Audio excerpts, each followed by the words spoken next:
Got fanfiction. What if Jon Snow was trained by a faceless man in Essos before joining the Watch? If you enjoy this story, please leave a like, subscribe, and drop a comment letting me know what crossover or what if you'd like to see next. New chapters released weekly. Settle in, this one runs long. Proxima Chapter 1, The boy who walked out the kitchen door at Winterfell did not close cleanly. The hinge was old, and the wood was older, and someone had been meaning to fix it for as long as Jon Snow could remember. He stood in the wedge of light it threw and watched Catelyn Stark across the long table. She was counting candles. She did not need to count candles. She was counting them because she had heard him on the stair and would not turn until she was sure she could turn without speaking. He waited. He had grown skilled at waiting in small rooms. "Robb is in the yard," she said at last, to the candles. "If you have come down to find him, he is in the yard." "I have not come down to find him." "Then go back up." He went back up. He walked the long way, past the Godswood door and around through the armory, because the long way did not pass the Lord Solar where Ned Stark would lift his head and ask in his quiet voice what was wrong, and Jon did not want to lie to his father tonight. Tonight was the night he stopped lying to anyone. In his room he took down the satchel he had been packing in pieces for a moon. A clean shirt. A second clean shirt. A whetstone. A wrapped wedge of hard cheese stolen from the kitchen at 3 different visits.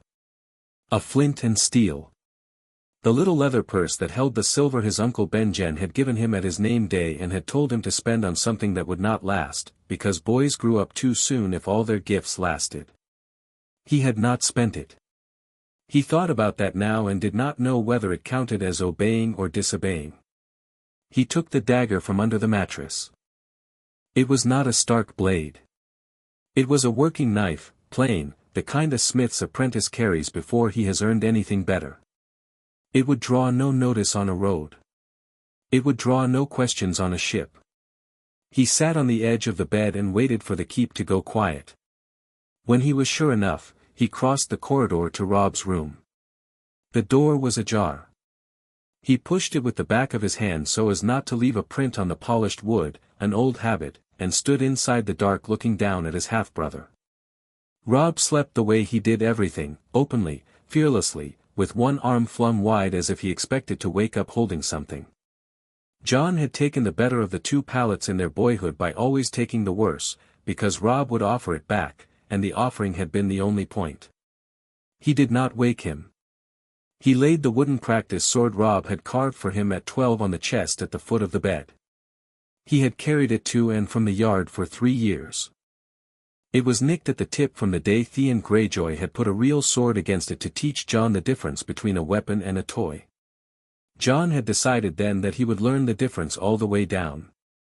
He had not finished learning. He thought he might finish learning somewhere else. He left no note. A note was a kind of asking, and he was past asking.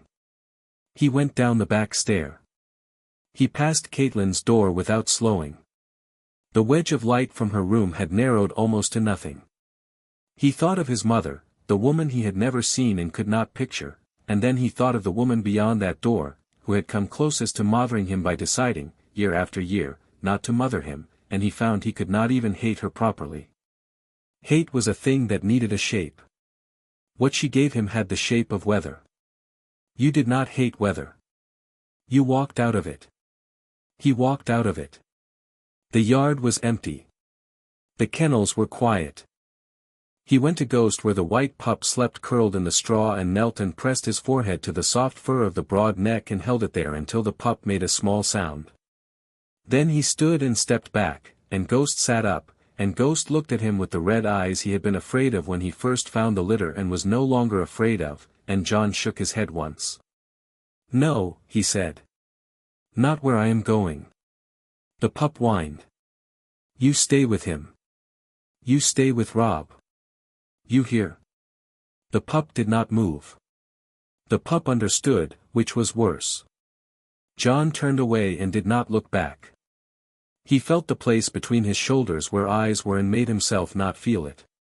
He left through the east gate at the changing of the watch, when the man going off was tired and the man coming on was still finding his pace, and the ledger was not consulted.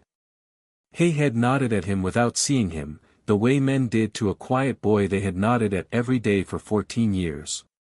He walked all night. By dawn he was on the King's Road south. By the next dawn he had sold a copper buckle to a tinker for 2 coppers and learned that the tinker had cheated him. He decided he was finished being cheated. He decided this without anger, which surprised him a little, and which he would come back to in his memory many years later as the first sign that he was not the boy who had been left in front of Catelyn Stark's quiet displeasure for 14 winters. He was already someone else. He had not yet learned what that someone else was for. White Harbor took him 8 days. He worked the last 3 for a carter who had a sore shoulder and could not lift his own barrels. The carter paid in food and asked no questions and put him down at the docks with a clap on the back that almost knocked him off his feet. Jon watched the man drive off and stood with his satchel in the salt wind and looked at the ships. The ships looked at him back. They did not care. There is no thing in the world less interested in a runaway than a ship at anchor. He took 2 days to find the right one. He did not know yet that he was looking for the right one, only that he was looking for the wrong ones first and crossing them off. The Pentoshi galley smelled of cargo he could not name and had a captain who watched boys too long. The Lysini cog was bound for somewhere wrong. The Westerosi coaster going down the Crackclaw coast was going the way he did not want to go. The 3rd morning he stood at the foot of a gangway and watched a thin man with a long jaw climb down with a tally board under one arm. The man saw him, and the man's eyes did the small thing eyes do when they are deciding whether to be bothered with a question. You are looking for work. I am looking for passage. To Braavos. The thin man tipped the tally board and squinted. We sail with the tide. You can scrub the orlop and turn the line and you can keep your mouth closed for 9 days. After 9 days you are on a foreign quay and we owe each other nothing. Yes. You will not vomit. I will. Try not to do it on me. The thin man went up the gangway. Jon followed him. The crossing was bad at first and then was only the kind of bad that becomes unremarkable. He learned to coil rope without thinking. He learned to climb. He learned that men on ships drank their water with vinegar and that he could keep it down if he did not breathe through his nose. He learned that the bosun, a Tyroshi with a forked beard dyed blue, would teach a boy 6 words of Braavosi a day if the boy held his tongue otherwise, and Jon held his tongue, and by the 9th day he had 54 words and could ask for bread, beer, the privy, the bath house, the temple of any of a dozen gods, and a man named Corvus who the bosun said owed him money and ought to be made to pay if Jon ever ran across him in the city. Jon did not run across Corvus. He never looked for him. He kept the words. Braavos rose out of the sea fog like a city someone had decided to build on a wager and then refused to lose. The Titan stood at the harbor mouth with its legs in the water and its iron face turned to the wind and made the ship beneath Jon look the size of a kept promise. The bosun stood at the rail with him as they passed under and said something in Braavosi that Jon did not have the words for yet. Years later Jon would remember the words. Years later he would understand them. The bosun had said, "A man comes here a boy. A man comes here with a name. A man does not always leave the same way." The thin captain set him on the quay and did not look back. The ship took on water and salt fish and a cargo of velvet and was gone with the next tide. Jon stood with his satchel in a city the color of pearl and rust and smelled fish stew and old stone and the smoke of 300 lamps and did not know which way to walk. He walked anyway. Not knowing was a thing you walked through. The first night in the city he slept under a footbridge with his back to the stone and his satchel for a pillow. The water moved beneath the bridge with the slow respiration of a thing that had been moving there long before him and would move there long after. He had thought the sound would be a comfort. It was only a sound. He had thought a great many things about leaving Winterfell that proved, on inspection, to be only sounds. A man came past the bridge in the small hours with a lantern and a stave and stopped and looked down the slope at him, and Jon held his knife inside his sleeve and held his breath, and the man with the lantern lifted the lantern higher, looked, and went on without speaking. The light moved down the canal in slow rocking. Jon did not breathe again until the light was gone. In the morning he found a coin under his foot. He did not believe at first that it was a coin. It was a stag, and it was bent. He turned it over in his palm and stared at it and thought how foolish a thing it was that he had walked from Winterfell to White Harbor and across the narrow sea on his own purse, and now he was being saved a day by a coin some drunk had dropped between the cobbles. He thought this without bitterness. He had not yet learned to be bitter properly. He had only learned to keep moving. He spent the bent stag on a meal at a cookshop run by a fat man with one eye, and the fat man with one eye charged him double when he saw the boy was foreign and gave him half the meat, and Jon ate it and did not protest, because in Braavos he was no one, and no ones did not protest at cookshops if they wished to come back tomorrow. He came back twice more. The third time the fat man with one eye saw him in the door and waved him off, and Jon understood, and went elsewhere. He spent his last copper on the third day. 2 days after that he had not eaten anything that had not been a rind or a crust or a thing hooked from under a market table when nobody was looking, and he was learning the price of looking. The price was a thrown stone, mostly. Once a wooden bowl. Once a man with a wooden bowl who threw it and then chased him 3 streets and gave up because it was hot and Jon was hungry enough to be faster than any fed man. By the 7th day he had stopped sleeping all the way through. He learned how to sleep half through. He learned how to wake with a knife in his fist before he knew what had woken him. He learned how to put the knife away before whoever had woken him saw it, because in Braavos a knife in a hand was an answer to a question that had not been asked, and Braavos punished bad answers. By the 9th day he was thinking about asking after the Sea Lord's barracks. The Sellsword companies came through Braavos. The Second Sons. The Storm Crows. He had heard the names on the ship.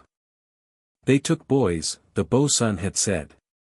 They paid little and they took boys and they fed them and they put a sword in their hand if the boy could carry the sword without falling over. He was not sure he could carry the sword without falling over. He sat with the 4 coppers in his palm and for a moment, only a moment, he wished his Uncle Benjen had given him a knife instead of silver. He had loved his Uncle Benjen, who came down from the wall once a year with stories that he half told and trailed off and laughed.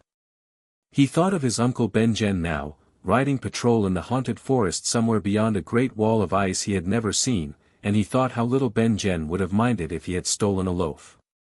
Benjen would have minded if he had begged. He thought he could feel which choice his uncle would have approved of. He decided he would steal a loaf at the market when the morning rush was thickest, and run, and if he was caught, he would run faster, and if he could not run faster he would draw the knife, and if he drew the knife he would learn whether he was the boy who could use it. He did not want to learn that on a bridge in a foreign city over a stolen loaf. He stood up. He did not steal the loaf. He did not have to.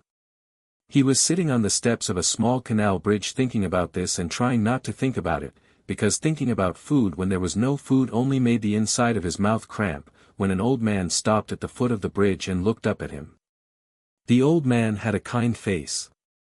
That was the first thing about him, and Jon mistrusted it on the instinct that 9 days of Braavos had given him. Kind faces in Braavos were a price. Kind faces were a thing being traded. "You are not a beggar," the old man said. "I am not. You are not a thief. Not by trade. Yet." Jon let the corner of his mouth move. He did not let it move into a smile. He had not smiled at anyone in 9 days. He was not sure his face remembered how, and he was not going to test it on a stranger. "Are you hungry, boy?" "Yes." "Will you come with me?" Jon looked down the canal. He looked up the canal. He looked at the old man, who was small and dressed in plain dark wool and had hands that were clean. Hands in Braavos were what he had learned to read. Dirty hands could mean honest work or the other thing. Clean hands could mean a priest or the other thing. The other thing was always available. "Where?" Jon said. "To the house of black and white." "What is that?"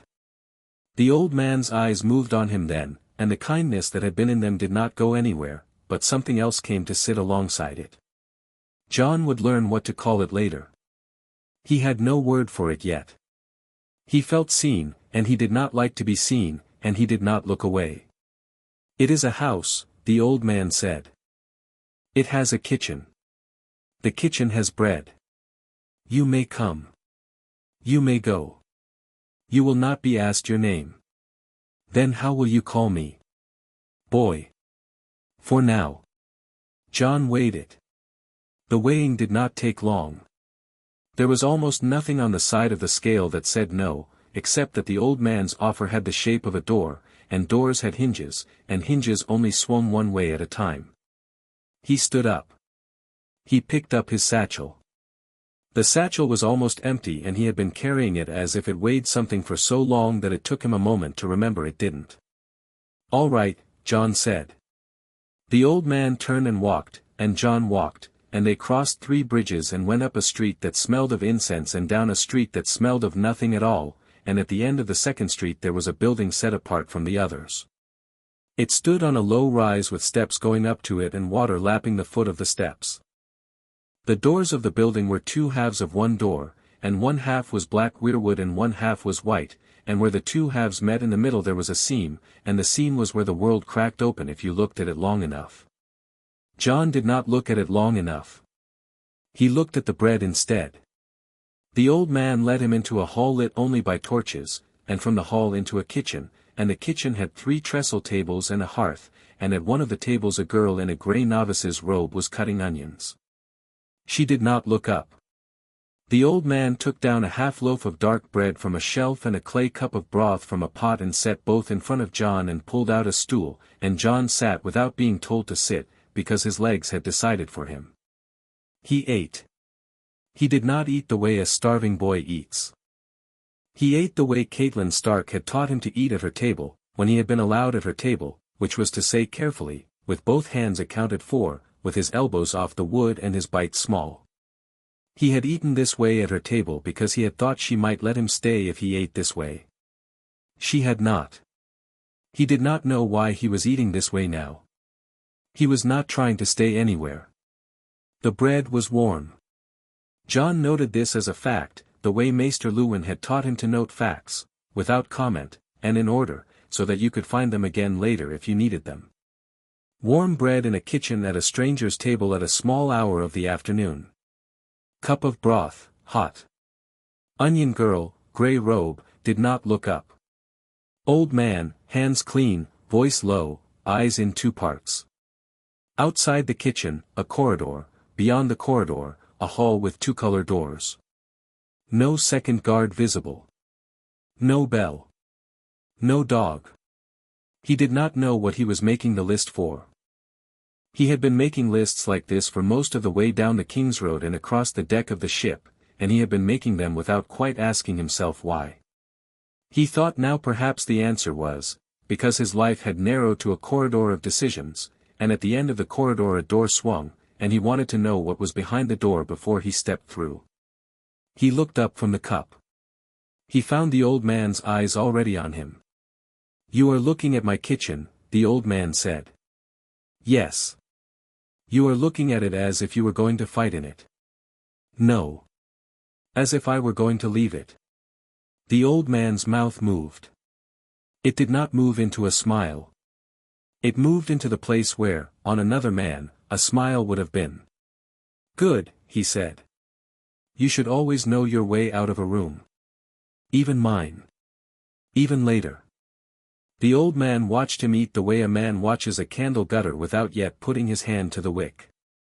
"You have been at sea," the old man said. "Yes." "You came from north." "How north?" "Far enough." The old man did not press. The girl with the onions did not look up. The hearth ticked. Jon finished the bread. He held the cup in both hands and tipped the last of the broth into his mouth and set the cup down empty and centered, and only then did he raise his eyes to the old man's face and find that the old man had been waiting for that exact gesture, and had read it. "You are not a beggar," the old man said again. You are not a thief. You have eaten my bread. You may go now, if you wish, with no debt. The door behind you opens easily. And if I do not wish to go now, then you may sleep here tonight. The cells are dry. There will be bread in the morning. No one will ask you anything. And tomorrow night. The old man tilted his head. The kindness in his eyes did not move. The other thing in his eyes, the thing Jon did not have a word for, moved a hair. Tomorrow night, boy, the question is the same. Each night the question is the same. There are men who come to this kitchen for a year of their nights and never answer it. There are men who answer it on the first. What is the question? You have not asked it of yourself yet. Jon set his hands flat on the table. He felt the wood. He felt the old man across the table not looking at his hands. He felt the girl with the onion still not looking up. He felt the seam in the great door at his back. He thought of Robb sleeping with his arm flung wide. He thought of Ghost in the straw with his red eyes saying nothing. He thought of his father with his quiet voice, who would by now have read whatever ledger Hayhead had not consulted and would by now be sitting in his solar with both hands flat on the desk in front of him as Jon's were now flat on the table in front of him, which was a thing fathers did when they were working out how angry to be at the world. I have a name, Jon said. I know you do. I do not want to use it here. Good, the old man said. He stood up. He cleared the plate. He did the thing with the cloth that priests do when they wipe a thing twice, once for the dirt and once for the prayer the wiping is. Jon watched him do it. The old man set the cloth down folded into a square smaller than its first folding, and turned, and held out one hand palm up. Tonight you are no one, the old man said. Tomorrow morning I will ask if you wish to be no one again. You may say yes. You may say no. If you say no, you may walk out by the door you came in by, and we will not speak of this house to you and you will not speak of it to anyone you meet, because it does not benefit you. If you say yes, you will be no one for as many tomorrows as you choose. Do you understand? No. Better. What is the work? A man cleans the dead. A man carries water. A man learns to listen. The work changes. The principle does not. And the principle? That you are no one. And what I learned in Winterfell belongs to the boy who learned it. He is the one in the doorway. He is welcome to stay there. He is welcome to leave. Jon looked down at his empty cup. He looked up at the old man's open hand. He did not take the hand. He thought he understood that taking the hand was not the answer. The answer was whether he was still standing in the doorway when the candles burned down. He stood. The girl with the onions looked up for the first time, and her face was not curious, only attentive, the way a falconer's face is attentive when an unfamiliar bird flies into a familiar window. She nodded once, to the old man, not to Jon. Then she went back to the onions. The old man lowered his hand. He led Jon out of the kitchen and down a corridor that ran along the foot of the temple and into a small dry room with a pallet and a folded blanket on it, and he showed Jon the candle and the snuffer and the place where the privy was. He did not say good night. He did not say anything else at all. He closed the door and went away. Jon sat on the pallet. He took off his boots, because he had been told once that a man who slept in his boots could not run faster than a man who took them off, only louder. He set the boots beside the pallet, soles to the wall, the way Eddard Stark had set his beside his own pallet in the field for 30 years before he had been a lord, the way Jon had watched him do once when he was small and his father had taken him along to the executions of bandits in the Wolfswood, and his father had slept in a tent on a pallet, with the boots set so, and Jon had thought, that is how a man sleeps. He thought of that. He did not weep. He had not wept since the second day of the crossing, when seasickness had wrung him hollow, and he had decided then that he would not weep again until he was wept for.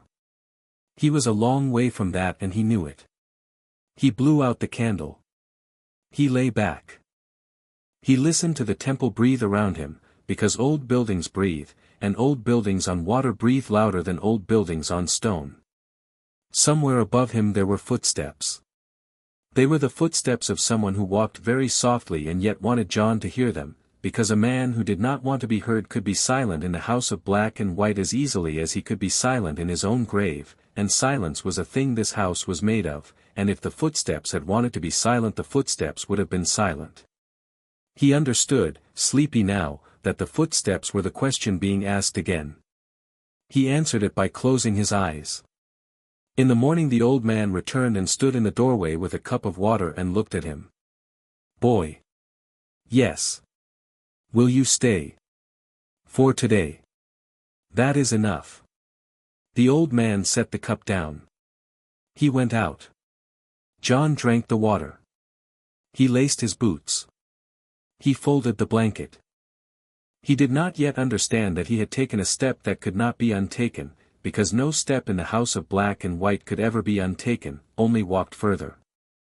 He understood that he was hungry again, and that there would be bread, and that there would be work, and that the work would teach him what the question had been.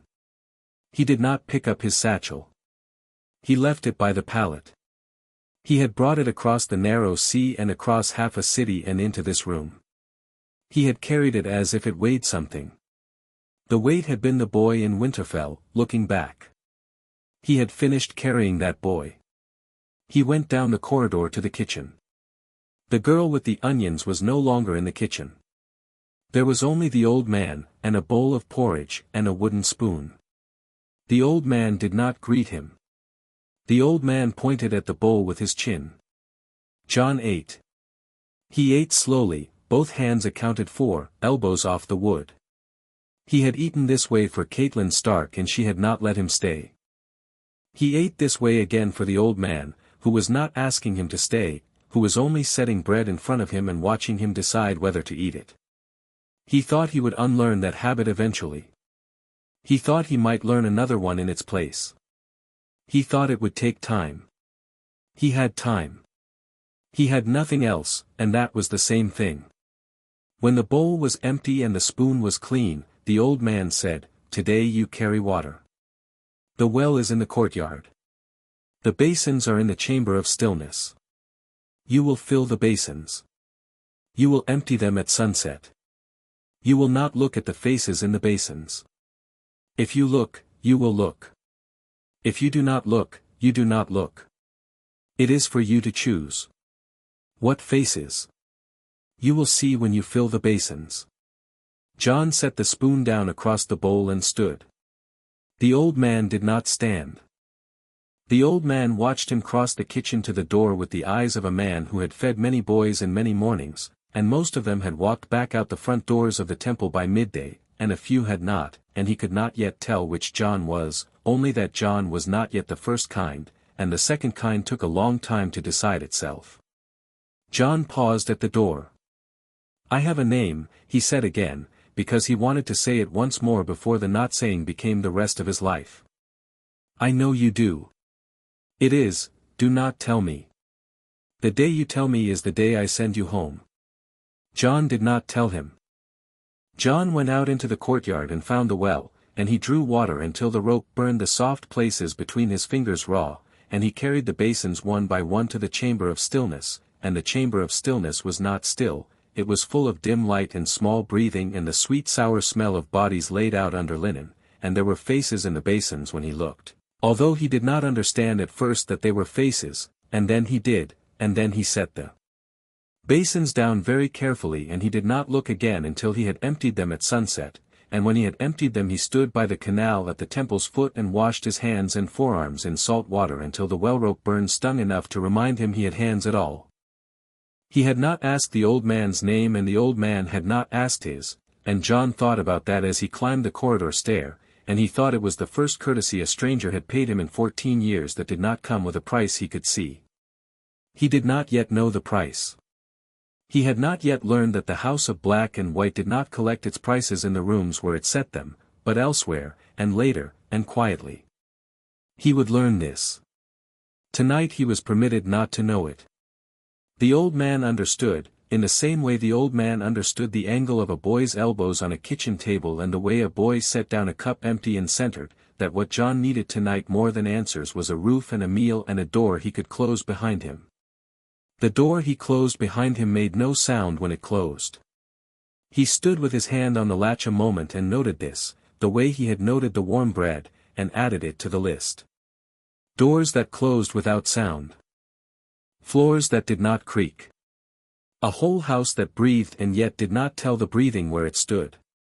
He did not know yet that he was already learning, before any teaching had begun. The first lesson of the House of Black and White was the building itself, and the building had been teaching for 700 years, and was patient. He took off his boots. He set them soles to the wall. He lay down on the pallet with one hand on the hilt of the working knife inside his sleeve.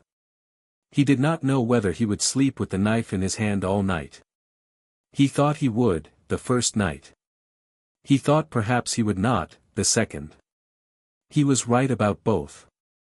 The old man passed him on the stair as Jon was going up to his pallet. The old man did not stop.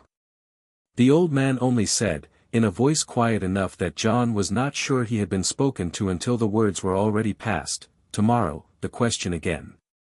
I know. Yes, the old man said, and went on up the stair with his soft footsteps, and was gone. Jon stood a moment in the dim corridor.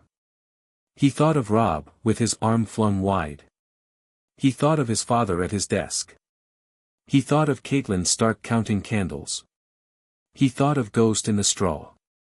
He thought of the wooden practice sword on the chest at the foot of Robb's bed. That night the temple breathed around him a second time, and a second time he counted his breaths to the breathing of the building, and a second time he heard the soft footsteps overhead. They were not the same footsteps as the first night. He marked that. Different feet. Different cadence. Two people in the temple at least who walked deliberately above sleeping boys, perhaps a great many more. He filed it. The list was growing. He thought of his father a long while before he slept. He did not picture Eddard Stark's face. He pictured his father's hands, which had set boots soles to the wall 30 years running, and which had taught a small boy to do the same without a word about it, by the doing alone. He went up to his pallet. He did not blow out the candle. He let it gutter down on its own, and he watched it gutter down, and when the wick gave up its last small breath he was already mostly asleep, and his last waking thought was not a thought but a shape, the shape of the seam in the great door, and how it had cracked open just enough, when he had looked at it long enough, to let one boy through. Chapter 1 End. Chapter 2, A Man Has No Name. The first year was water.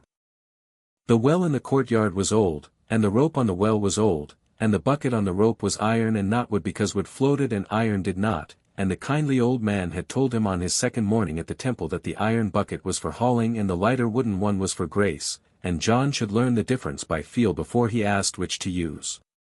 He learned it. He learned it in his palms and his shoulders and the small place at the base of his back that ached for a year and then stopped aching the way a thing stops aching when the body has decided to keep it. He carried water for the basins in the chamber of stillness. He carried water for the kitchen. He carried water for the laundry where the gray robes were boiled and the linens that had wrapped the dead were boiled, and a different woman, not the onion girl, stood over the cauldron with a wooden paddle and pretended she did not see him. He carried water until the well rope had peeled the soft places between his fingers raw twice over and the second pair of calluses had grown in over the first, and then the kindly old man stopped him in the courtyard one morning and turned his hands palm up and looked at them and said, "Now you have a working man's hands. We will give you nothing else for them yet." He carried water another 6 months. In that 6 months he learned the temple. He did not learn it by being shown. The kindly old man showed him almost nothing. The temple taught itself by repetition. The corridor under the kitchen ran east, and the corridor along the south wall did not run all the way through but ended in a door, and the door behind the chamber of stillness opened onto a stair that went down further than Jon had thought any stair could go in a building that stood on water. He did not go down the stair. He had not been told to.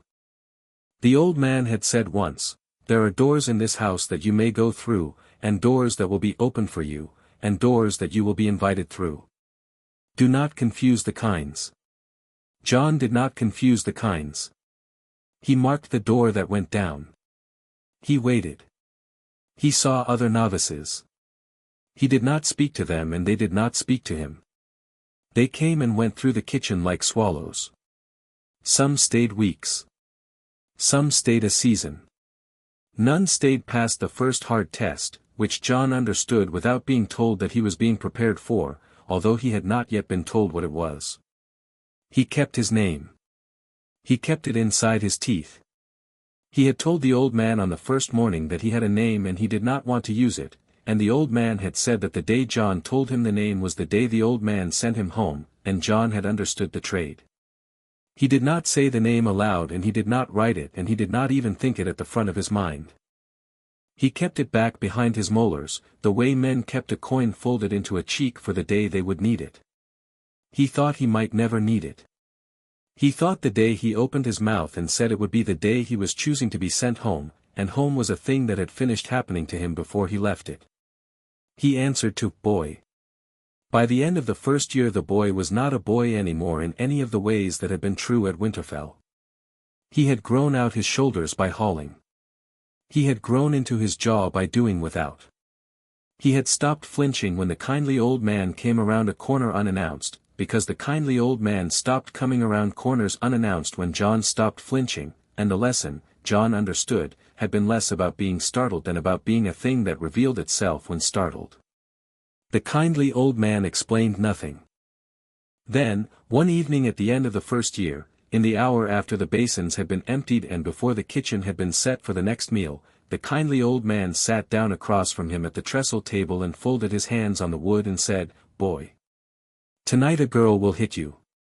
All right. You will not hit her back. All right. Not because you cannot. Because you are not yet permitted. All right.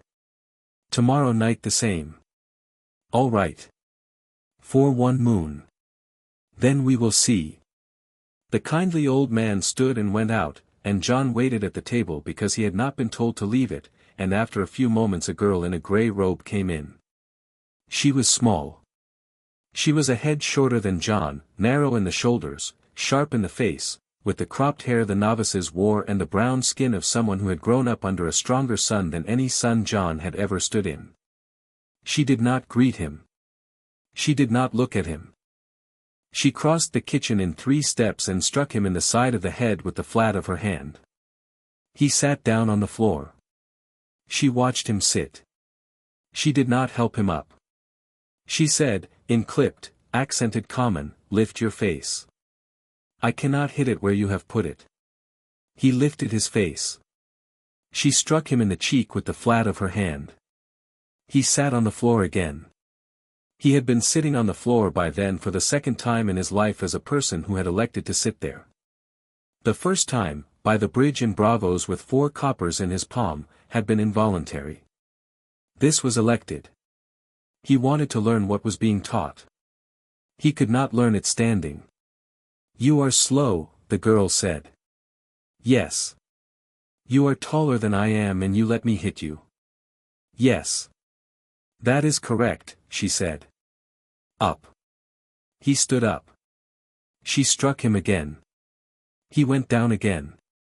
The pattern continued for the better part of an hour. She did not strike him hard enough to do real damage. She struck him hard enough to sting and to teach him where he kept his weight when he was struck. When the candle by the door had burned down to its first inch, she stopped. She looked at him with her head tilted, as if measuring a piece of cloth. "You are not soft," she said. "You are only ignorant." "Yes. Tomorrow." "Yes." She left. He gathered himself up off the floor and stood and stretched the side of his face with the heel of his hand and went down the corridor to his pallet, and on the way down the corridor he made a list in his head of every place she had hit him and the angle she had hit him from and the foot she had been on when she had struck. He did not know yet what to do with the list. He thought he would in time. She had a name. She did not give it. She did not give it for a long while. She was older than Jon by maybe 2 years. She had been at the temple longer than Jon by a great many years. She had begun in the laundry as a small child after a man, the kindly old man hinted once and only once, had bought her out of a brothel in Lys with the express intention that she be no one. She did not speak of Lys. She did not speak of much. Jon, after the first moon of being struck, was permitted to begin striking back. The waif, she was called this not because anyone had named her so but because the laundry women had once, in passing, called her La Pequeña, which had become, in the slow erosion of 3 languages, the waif, did not change her cadence when he began striking back. She only let him, and corrected him, and resumed. For half a year they did this. He learned how to take a blow, then how to slip one, then how to slip and counter, then how to slip and counter and step away clean. The waif did not teach him to pick up a knife. The waif taught him that his body was the first knife.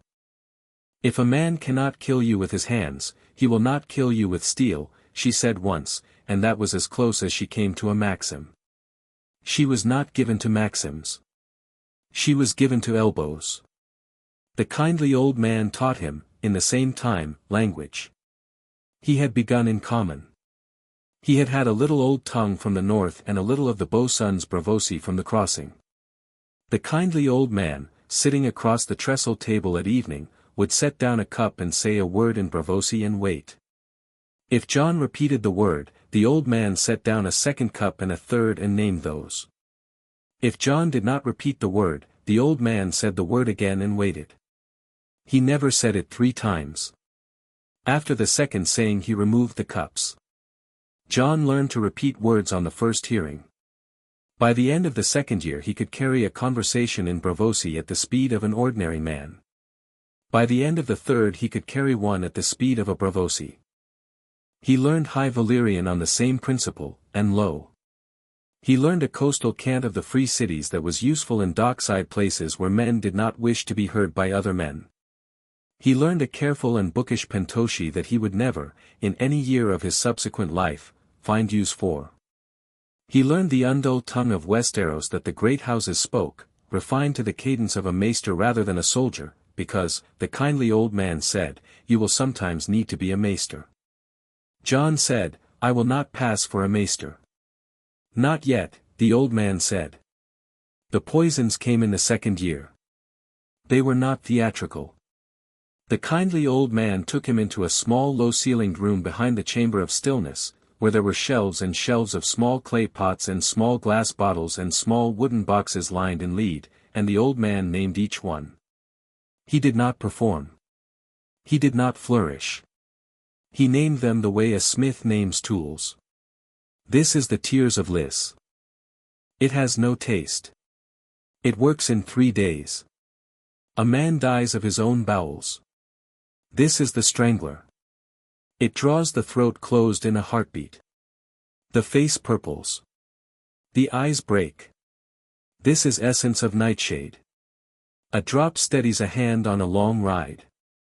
2 drops stop the hand altogether. This is widow's blood. Slow. The mind goes first. The body lasts a week. This is the warlock's milk. Cousin to nightshade. Useful. Beware its fume. He went through 50. He went through them again the next morning. He went through them 100 times across the year. He named the antidotes. He named the cross-uses. He named the things that looked like the things on the shelf and were not, and could be confused with them by careless men, and could be administered with profit if one knew which mistake was which. He named the herbs that bound to the metals and the herbs that hid in wine and the herbs that hid in fish and the herbs that did not hide in anything because they did not need to. Jon learned them. He did not enjoy learning them. He learned them the way he had learned to set boots soles to the wall, by the doing of it, and without comment. It was in the second year that he saw the Hall of Faces. He had heard, by then, of the hall. He had not heard much. The other novices did not speak of it. The kindly old man had mentioned it once in passing, the way a man might mention a room in his own house that he did not invite guests into. Jon understood that he was not to ask about it. He did not ask about it. He waited. He had become very good at waiting. The kindly old man came to him on a morning in the 2nd year as he was carrying a basin from the chamber of stillness, and the kindly old man said, "Set down the basin. Come with me." He set down the basin. He went. They went down the stair behind the chamber of stillness. They went a long way down. The stair turned twice and the air grew colder and the smell changed from the sweet sour of the chamber to something dry and old that had no smell at all, only a quality, as if Jon were walking into a room that had been closed for 1,000 years and reopened for him alone, although he understood that it had been opened many times, by many novices, and that he was unremarkable in the procession. The hall was lit by a single lamp. The lamp moved with the kindly old man's hand. Where the lamp went, faces came up out of the dark on the walls. They were arrayed in tears. They were the faces of men and the faces of women and the faces of children and the faces of the very old. They were arranged not by anything Jon could see at first, and then he saw they were arranged by year, and then he saw they were arranged within year by the order of their giving, and then he saw, when the lamp moved high, that the hall went on for a great way further than he could see and that what he had taken to be the back wall was only a tier, and beyond the tier were more tiers, and the hall went down into the foundations of Braavos and possibly further. "Look," the kindly old man said. Jon looked. "What do you see?" "Faces." "Whose?" "I do not know." "You will not know." "They were no one. They were given to the many-faced god when their owners had finished with them. They are returned to use, when there is use." "By whom?" "By a man who has earned a face." "How does a man earn one?" "By being no one. By giving what he has. By choosing." Jon stood with the kindly old man in the moving lamplight and looked at the faces, and he understood that the faces were not trophies. They had been understood by him as trophies before he had seen them, in the way a boy understood things he had not seen, and the understanding had been wrong. The faces were tools. They had been used and they had been preserved and they would be used again. They were not the dead. They were the dead's gifts to the living, given knowingly, given freely, given because the giver had paid and the receiver would pay in turn. He thought of his father. He could not help it. He thought of the face of Eddard Stark, which was not in this hall, which would not be in this hall, which belonged to his father and would belong to his father's bones in time and which would not be put to use, because Eddard Stark did not give what he had to anyone but his own. Jon was not in this hall. He thought, "I will not be in this hall." He thought, and this, perhaps, is how I will know I am still partly the boy I was. The kindly old man watched him think this. The kindly old man could read the thought from the angle of his shoulders, as the kindly old man could read every thought Jon had ever thought in this temple from the angles of him. The kindly old man did not comment. The kindly old man only said, "You will choose, in time, what you give." "Yes." "Today, you only look." "Yes." They went up the stair. In the kitchen the kindly old man set the lamp down and unhooded it. He sat. He gestured for Jon to sit. He poured 2 cups of water. He drank from his. Jon drank from his. The kindly old man set his cup down and said, in the same flat voice he used for naming poisons, "Boy. Your father was Rhaegar Targaryen." Jon set down his cup. He set it down with the same care he had set down his cups for 2 years in this kitchen, both hands accounted for, the cup centered, the rim untouched by his thumb. He did not speak. "Your mother," the old man said, "was Lyanna Stark. The one in Winterfell who was your father, for he was your father, in every way that matters, was Eddard. He kept you because he had promised to keep you. He did not lie. He withheld. The boy he did this for was you. The promise he made was to a sister who died in his arms in a tower at the Prince's Pass. She is in the crypts of Winterfell with a stone that does not say her name properly. You may, in time, fix the stone. I do not advise it." Jon said nothing. He was working through it with his hands flat on the wood. He was working through it the way he worked through poisons, by laying it out in pieces and naming the pieces. The kindly old man said, "We have known of you since you were 3 years old. We knew of you because we were paid to know. We are paid to know many things in many places. Your existence has been a small gold coin in our scales for 14 years. We did not look for you. We did not need to. We have a long patience here." Then a thin boy in northern wool sat down on a bridge in our city and ate our bread, and the coin tipped. Why did you not say? Because if I had said on the first night, you would have left. Yes. You would have boarded another ship. You would have gone to Volantis. You would have learned to be a sellsword. You would have died at 20 in a field outside a place neither of us has heard of. It is what your father, your true father, would not have wished. So I did not say. And now? Now you are not a sellsword. You are no one. You are also a Targaryen, which is a thing the many-faced god knows, because the many-faced god's gift includes inheritance, and inheritance is a kind of knowing, even when the boy does not yet know it. The gift will be useful. You have begun to learn to make it useful. My uncle, Eddard. My uncle Benjen. Is on the wall. We know him. We know him as a fair patron once or twice for a piece of news from south. He has not bought this piece of news. He does not know about you. He suspects. He has suspected, sometimes. Robb. Robb is your brother. He is not your half-brother. He is your cousin. The cousin is closer to you than most brothers are to one another. You have not lost him. You have only learned the word for what he is. Jon nodded once. He did not know yet whether he would ever go back. He did not know what he would do with the name his uncle had withheld.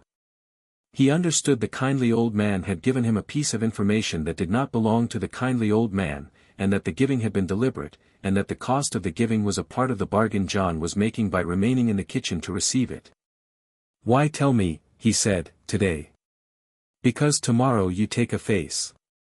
The face came in the 3rd year. It was a man's face. The man had been a wine seller in the Ragman's Harbor district. The man had been chosen for Jon because the man was of an age and a coloring that did not insult Jon's frame. The face was prepared, as all faces were prepared, in the lower hall, by women in the laundry whose hands Jon had once carried water for and whom he had never spoken with. The face was set on a wooden frame. It was not a mask. It was the man's face. It had been the man's face for 41 years. It would be Jon's face for the night he wore it. The kindly old man set it on him in front of a small bronze mirror. Jon looked into the mirror. He did not see Jon Snow. He saw a man with a long jaw and dark eyes and a half-day of stubble and a mole at the corner of the mouth, and the man was looking at him with the mild discontented expression of a man who has lost an inch of height in the morning and has not figured out where it has gone. Jon moved his mouth. The man in the mirror moved his.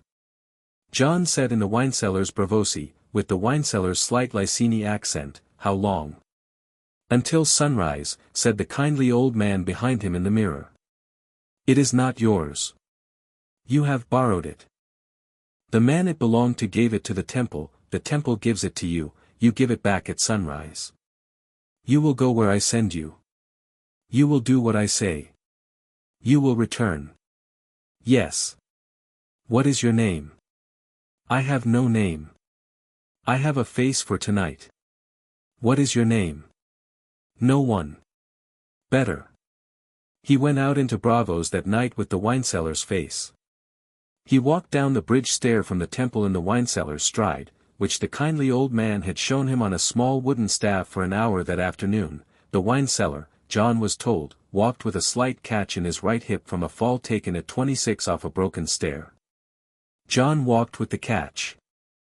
He walked all the way to the canal where the wineseller's wife had a sister, and he sat at a small table at a public room run by the sister and he ordered the supper the wineseller always ordered there, which was eel and barley with a measure of green oil, and he ate it with the wineseller's small left-handed hesitation between bites, and the sister served him and did not look long at him, and he paid in the wineseller's coin, and he left.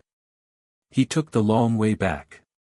He took the long way because the kindly old man had said, "Walk in his face long enough to know what wearing it means." The walking was the lesson. The kill was elsewhere, and would come when it came. Tonight Jon was only learning to be no one in someone else's face, which was a different thing from being no one in his own. He returned to the temple at the 3rd hour of morning. The kindly old man was waiting in the kitchen. Jon sat. The kindly old man took the face from him with the same easy care a midwife uses to lift a thing from a woman who has just given it up, and he set it on the wooden frame, and he covered the wooden frame with linen, and he put the linen-covered frame in a low cabinet, and he closed the cabinet. He did not lock the cabinet. He did not need to. "Well," he said. "Yes. What did you learn?" "I learned that being him is not being me." "Good. What else?" "I learned that the eel was over-salted." The kindly old man's mouth moved. It did not move into a smile. It moved into the place a smile would have gone on another man, which was, Jon had come to understand, the kindly old man's smile, and was as warm a thing as the kindly old man permitted himself to give. "You are coming along," the old man said. "Sleep." The first contract came in the 3rd year as well. The kindly old man set it on the table the way he set down the cups for the language lessons. He did not flourish. He did not preface. He said, "There is a Pentoshi factor named Valero who has been forging the temple's sigil on bills of exchange. He has been given 2 warnings. He has paid neither. The temple will collect tonight." "By whom?" "By you." Jon nodded. He took the small leather wallet the kindly old man slid across the table. Inside the wallet were 2 objects, a tiny clay pot, no larger than the joint of his thumb, and a single plain pin with a colored head, the size of a sewing needle. He understood. The pin had been dipped in what the pot held. The kindly old man had taught him, in the 2nd year, how to dip and how to seal and how not to prick himself. "Where?" "He will be at the bath house in the purple quarter at the 2nd hour. Alone. He pays the bath women extra to be alone. The bath women will not question a boy who comes with a tray. The boy will deliver oils. The boy will leave by the rear door before the 2nd hour and take the canal. The boy will sleep in his own bed by the 3rd. What pretext for the oils? The bath house has been told to expect them by a hand they recognize. Do not improvise." "All right." He went. He did the work. The factor Valero was alone in a tiled room on a long bench and his eyes were closed, and the oils Jon set down on a small stool beside him were noted by Valero only by a small grunt, and Jon left the room as he had been told to leave it. The pin had gone into the soft place behind the ear, the place the kindly old man had drilled him on with a piece of marked melon for a season, into the marked place, out cleanly, the puncture so small that Valero had only flinched and then gone still, his eyes never opening, his hand never reaching to scratch what would not, in any case, have lived long enough to scratch. Jon was at the rear door when the factor's breath changed. He was on the canal when it stopped. He was in his own pallet at the 3rd hour, as ordered. He did not sleep at first. He had not yet earned that sleep. He lay with his hand on the working knife inside his sleeve and he counted his breaths, and he found the count steady, and he was angry for a moment that the count was steady, and then he was not angry. The count was steady because the man in the bath had been forging the temple sigil, and the temple had warned him twice, and the temple's bargain had been made before Jon had set foot on the canal and would have been kept whether Jon had been the boy with the tray or another boy. He had been a tool. He had been, tonight, a clean tool. The cleanness was not a virtue of his. It was a virtue of the work the kindly old man had had him do for 2 years, of the basins he had carried, of the rope burns, of the nights with the waif, of the cup set down centered on the trestle table. He had been afraid, going to the bath, that he would feel something he did not want to feel, after. The thing he did feel was smaller than he had been afraid of. It was not nothing. It was the size of a coin he could fold into a cheek and carry. He understood that this was the shape feeling would take for him from now on, in this work. He thought about whether he wanted that. He thought about whether wanting was a thing he was permitted to have any more in this kitchen and this temple and this life. He thought, as sleep finally came, that perhaps wanting was the one thing the many-faced god did not take. Perhaps it was the one thing the many-faced god left a man, so that the man could spend it on the work. He slept. In the morning the kindly old man sat across from him with 2 cups of water, as he had sat for 3 years now, and he poured, and he drank from his, and Jon drank from his, and the kindly old man set his cup down and said, "Boy. Yes. It is done. Yes. You are not no one." Jon did not speak. "You are no one," the old man said, "in the only way the many-faced god permits a man with your blood to be no one. Which is to say, you are no one, until the many-faced god requires you to be someone. The 2 states are not opposites. They live together. You will learn to keep them quiet in the same room. And today you carry water." Yes. He carried water. He carried water as he had carried water in the first year, and the carrying was the same and not the same, because the boy who carried it was the same and not the same, and his hands had learned the rope and were past it, and his shoulders had widened, and his name was not in his teeth in the same way, because he had learned the night before that he could be a man without the name and do work the boy with the name could not have done. He thought, climbing the courtyard stair with the iron bucket in each hand, that this was the thing the kindly old man had been teaching him from the first. Not how to kill. How to set down a name, and pick up a tool, and carry the tool to the work, and lay the tool down again, and walk back into the kitchen, and eat his bread, and sleep, and rise, and carry water, and do the work again. The killing was a small part of the work. The water was the work. The waif gave him her name in the 3rd year. She gave it on the morning after the bath house and before he knew of his father's death, which was an ordering Jon would not understand for a long time and would, when he understood it, value. She came into the courtyard with a wooden bucket in her hand and a length of rope on her arm, and she said, without looking at him, "Mira." And then, as if it had cost her nothing to say it and would cost him nothing to hear, she lowered the bucket and dropped the rope and walked away into the laundry. He stood for a moment with the iron bucket in his own hand, and he did not say her name aloud, because in the temple a name spoken was a name spent. He kept it. He put it where his own had been, because his own no longer needed the place. He carried water for another season. Then the waif, who had become in the years a thing Jon did not have a name for either, not quite a sister, not quite a cousin, not quite a comrade, and certainly not the things in the songs he had heard at 13 at his Uncle Benjamin's knee about the waiting women in the Eyrie, came into the kitchen one evening with a sealed letter on a small silver tray. She set the tray down between them with the gravity she gave to things she had been instructed to give gravity to. She did not open the letter. She did not look at it. "From the Iron Bank," she said. The kindly old man broke the seal. He read. He read it twice. He folded the letter and set it inside his sleeve and looked across the table at Jon with an expression that, in another man, would have been a sympathy. In him it was a reckoning. "Boy. Yes. You may want to sit." "I am sitting." "Yes," the old man said. "Eddard Stark is dead." Jon set both hands flat on the table. He set them flat the way he had set them flat on the day he had eaten bread in this kitchen for the first time, and he did not move them, and the kindly old man did not move either, and the waif did not move, and the candle by the door burned down its own first inch while none of them moved, and at the end of the moving knot Jon said, "How? Beheaded in King's Landing. The boy king, a fortnight past. The war the boy who left Winterfell did not start. It has started anyway. Your brother, your cousin, Robb is in the Riverlands. Alone. With his banner men. With his mother. Not alone. Not, however, with the help that would matter. He does not know where you are. He does not know you are alive. His sisters are in the city. The little one is missing.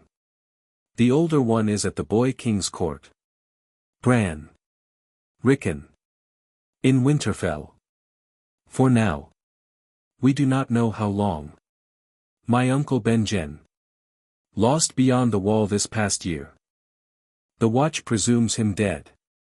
The temple does not yet know. Jon sat with his hands flat on the table. He sat for a long while. The kindly old man did not interrupt the sitting. The waif did not. After a long while Jon lifted one hand and laid it palm down on the wood as if checking that the wood was still there. It was. He said, "What do you want of me?" "I want nothing of you," the kindly old man said. "What does the temple want of me?" "The temple has had 4 years of you. The temple is content." "What does the many-faced God want of me?" "The many-faced God does not want. The many-faced God receives. You will give what you give. The temple does not call the gift in advance. Then I am free." "Yes." Jon looked at the letter in the kindly old man's sleeve. He looked at the candle by the door. He looked at the waif, who was looking at the table, which was her way of letting him have the room. He stood. "I am going home," he said. The kindly old man stood with him. The kindly old man set both his hands on Jon's shoulders, the only time in 4 years Jon had been touched in this kitchen with anything that resembled, and the kindly old man looked at him with both halves of his eyes and said, very softly, "Then go as no one. You will need it more, where you are going, than you ever needed it here. Yes. And come back, if you can." "I do not know if I can." "No," the kindly old man said. "I did not think you would." Chapter 2 End. Chapter 3, The boy who came back. He sailed in the second moon of his 18th year on a Braavosi cog called the Salt Margaret, in a face that was not his. The face was a Licini sailor of perhaps 20, with hair the color of old straw and a half-circle scar over the left eye where the man had been struck by a falling spar at 15 and had survived to take a temple's gift on his deathbed 9 years later. The kindly old man had set the face on him in the lower hall the night before he sailed and had said, "You will wear him until you are within sight of land. You will not wear him in Westeros. There you will wear your own face, with such alterations as we have made." The alterations had been made the day before. The kindly old man and the waif had cut Jon's hair down to the skull with a Licini razor. They had done it without ceremony. The waif had held a small steel mirror up after, and Jon had looked into it and had not, for a moment, found the boy who had come into the temple at 14, and that, the kindly old man said quietly behind him, was the point. Eddard Stark's son had hair to his shoulders and a long northern face. Your face is still long. The hair is gone. The cheeks have hollowed. You have grown a half a hand. You will not be recognized by any man at the wall who has not known you in his teeth. My uncle Benjen knew me in his teeth. Your uncle is lost. My brothers are not at the wall. My friends make new ones. He left the temple at the 3rd hour of morning. He did not pack. There was nothing to pack. He took a single roll of soft leather under his arm in which were 2 clean linens, a whetstone, the working knife he had carried out of Winterfell which he had kept folded into the lining of his pallet for 4 years and not used, and the small steel needle the waif had given him on his last evening, with no words and no ceremony, set into a pinewood handle no longer than a finger and balanced for the throw. The needle had a name. The needle had been hers. She had given it to him by letting him take it off the table when she set it down. He did not say goodbye to her. She did not say goodbye to him. They had said their goodbyes by means of the needle, which was the temple's way. The kindly old man came to the dock. He came alone. He stood on the stone with one hand in his sleeve and the other resting on a wooden rail, and he watched Jon climb the gangway in the Licini sailor's face, and he did not raise the hand on the rail, because raising a hand was a flourish, and the kindly old man did not flourish, even at partings. He nodded once. Jon nodded once. The Salt Margaret took the morning tide. The crossing was 30 days. He worked it. He worked it the way the bosun on the first crossing had taught him, and the work was easier in the borrowed body, because the borrowed body knew the work in its bones and did not need Jon's mind for it. He kept to himself. He spoke when spoken to in the sailors' Braavosi accented Lycini, and he ate at the foreign mess, and he slept hooked into a hammock against the inner hull, and he watched the men on the cog the way he had been taught to watch men, which was not by looking at them but by listening to where their feet were. He thought, the first week, of nothing at all. The second week he began to think of Robb. He thought of Robb sleeping with his arm flung wide, and he thought of Robb on a horse, and he thought of Robb in a tent in the Riverlands the way the waif had said it, with bannermen, with his mother, not, however, with the help that would matter. He thought of how he would find Robb. He turned the thought over. He decided he would not find Robb. Not first. Not yet. Robb did not need a brother to come down from the temple at Braavos in a borrowed body. Robb needed an army he did not have, a network of spies he did not have, a plan he did not have. Jon could be one of those things. He could be it without being seen to be it. He could be it from the wall, where his uncle Ben-Jen had gone, where his uncle had been lost, where the watch held against a thing the watch did not yet understand. The watch did not understand the long night was coming. The temple did not understand it the way the maesters did not understand it. The kindly old man had said, on the last evening, "We have heard, in Ass High, that the dead walk in the cold north of your continent. We do not yet know what to make of the rumor. You will know better than we will. Send word." He had said yes. He had not yet sent word. The third week he began to think of the wall itself. He had not seen it.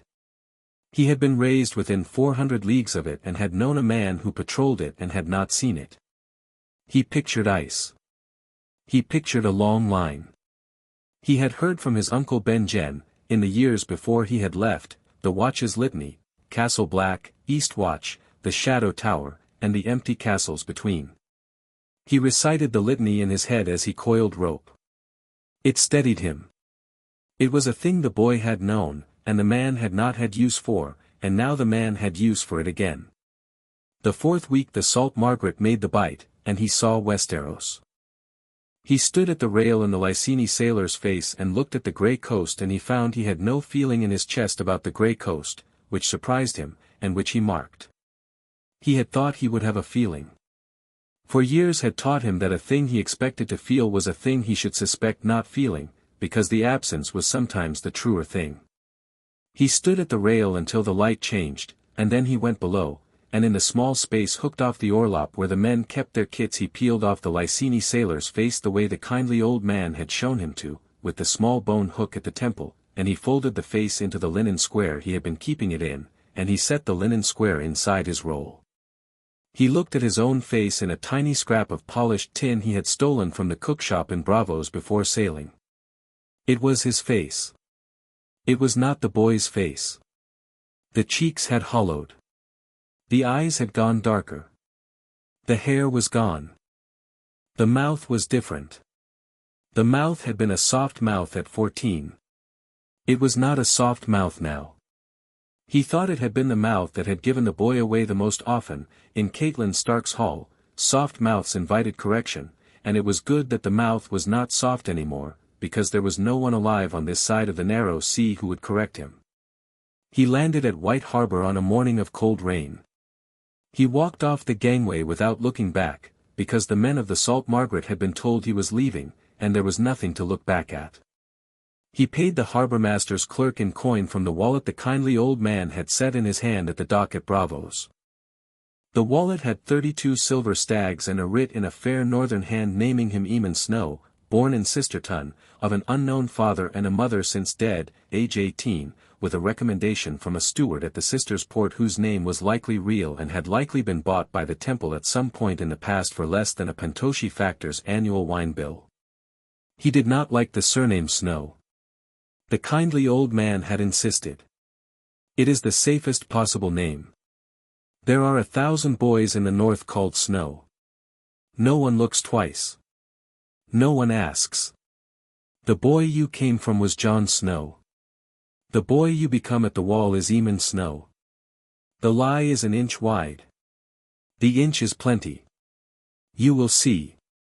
He saw.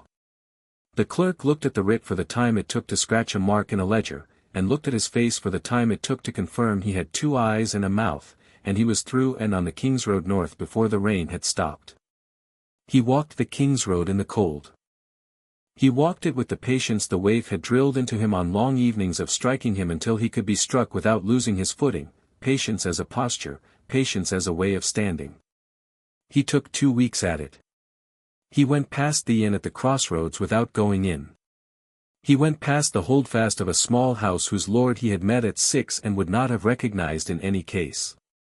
He came up to the new gift in the 2nd week and he climbed the long road and the air sharpened, and he tasted it, and the taste was a taste from his life, which surprised him a 2nd time, and he marked the surprise. He came under the wall in the morning of his 40th day out of Braavos. It rose. It rose so much higher than he had pictured that the picture failed and he had to set down the picture and let the thing be itself. He stood for a long while at the road's bottom and looked up, and the wind off the ice came down on him and went through his cloak and through his linens and through his ribs, and he breathed it in and out 4 times and let it be all 4 breaths what it was, and then he went up the road to Castle Black, and the gate was open, and the steward at the gate was a small thin black brother with a bad cough. And the steward asked him his business in a voice that had given up on most kinds of business already, and Jon Snow said, I have come to take the black. The steward looked at him. Have you any reason? Yes. Will you say the reason? No. The steward nodded. He had heard worse. He stepped aside. The yard at Castle Black was smaller than John had pictured, and dingier, and noisier, and smelled of the same things every yard in the world smells of, horses and men and the cooking smoke of the night before, and he marked all of it without comment and crossed it to the building the steward pointed at without saying. Inside the building was a bench. He sat on the bench. After a time a man with a black iron beard came down the stair and stopped 6 steps up and looked at him. The man's eyes were old and carried the deliberateness of old eyes that had been disappointed too often to be quick anymore. Jon Snow. Yes. Sister Tun. Yes. Why? I have come to take the black. That is not why. That is what. It is the answer I am giving. The man with the iron beard came down 2 more steps. He looked at the boy on the bench. He looked at the bench. He looked back at the boy. He did not introduce himself. John, in his own teeth, knew him, by the iron beard and by the heavy way the heel of his right boot wore on the wood. This was the Lord Commander, Jeor Mormont, called the Old Bear, who had served 50 winters on the wall, who had, in another life, stood at the door of Eddard Stark Solar to ask a boon John had not been allowed to overhear, who had, the kindly old man had said, lost a steward 2 months ago to a knife in the dark and was looking for another steward and would not, under any circumstances, recognize the 14-year-old who had once watched him eat at his father's high table. John had grown a half a hand. The hair was gone. The cheeks were different. The Lord Commander said, What can you do? I can read. I can write a fair hand. I have languages. Languages. Common. Old tongue. A useful Braavosi. A thin Valyrian. A workmanlike Dothraki. A sister cant. The reach of a man at his bookkeeping. That is a great many languages for a sister-ton boy. It is. Mormont waited. John did not embellish. Mormont came down the rest of the steps and he did the thing old men do when they are weighing the value of a story against the value of the storyteller. He decided in favor of the storyteller.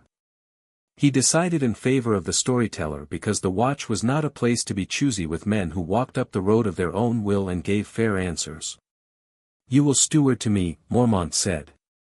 You will take the black tomorrow at the God's Wood. You will keep the books. You will hold your tongue. You will use one of those languages when I tell you to and not before. Are we agreed? Yes. Get up. You eat. You bathe. The barber sees the back of your neck, that is the worst job of shaving I have ever seen. Was it done with a hatchet? With a Lycini razor? Then the Lycini need a better razor. Jon got up. He took the black the next morning at the God's Wood beyond the gate.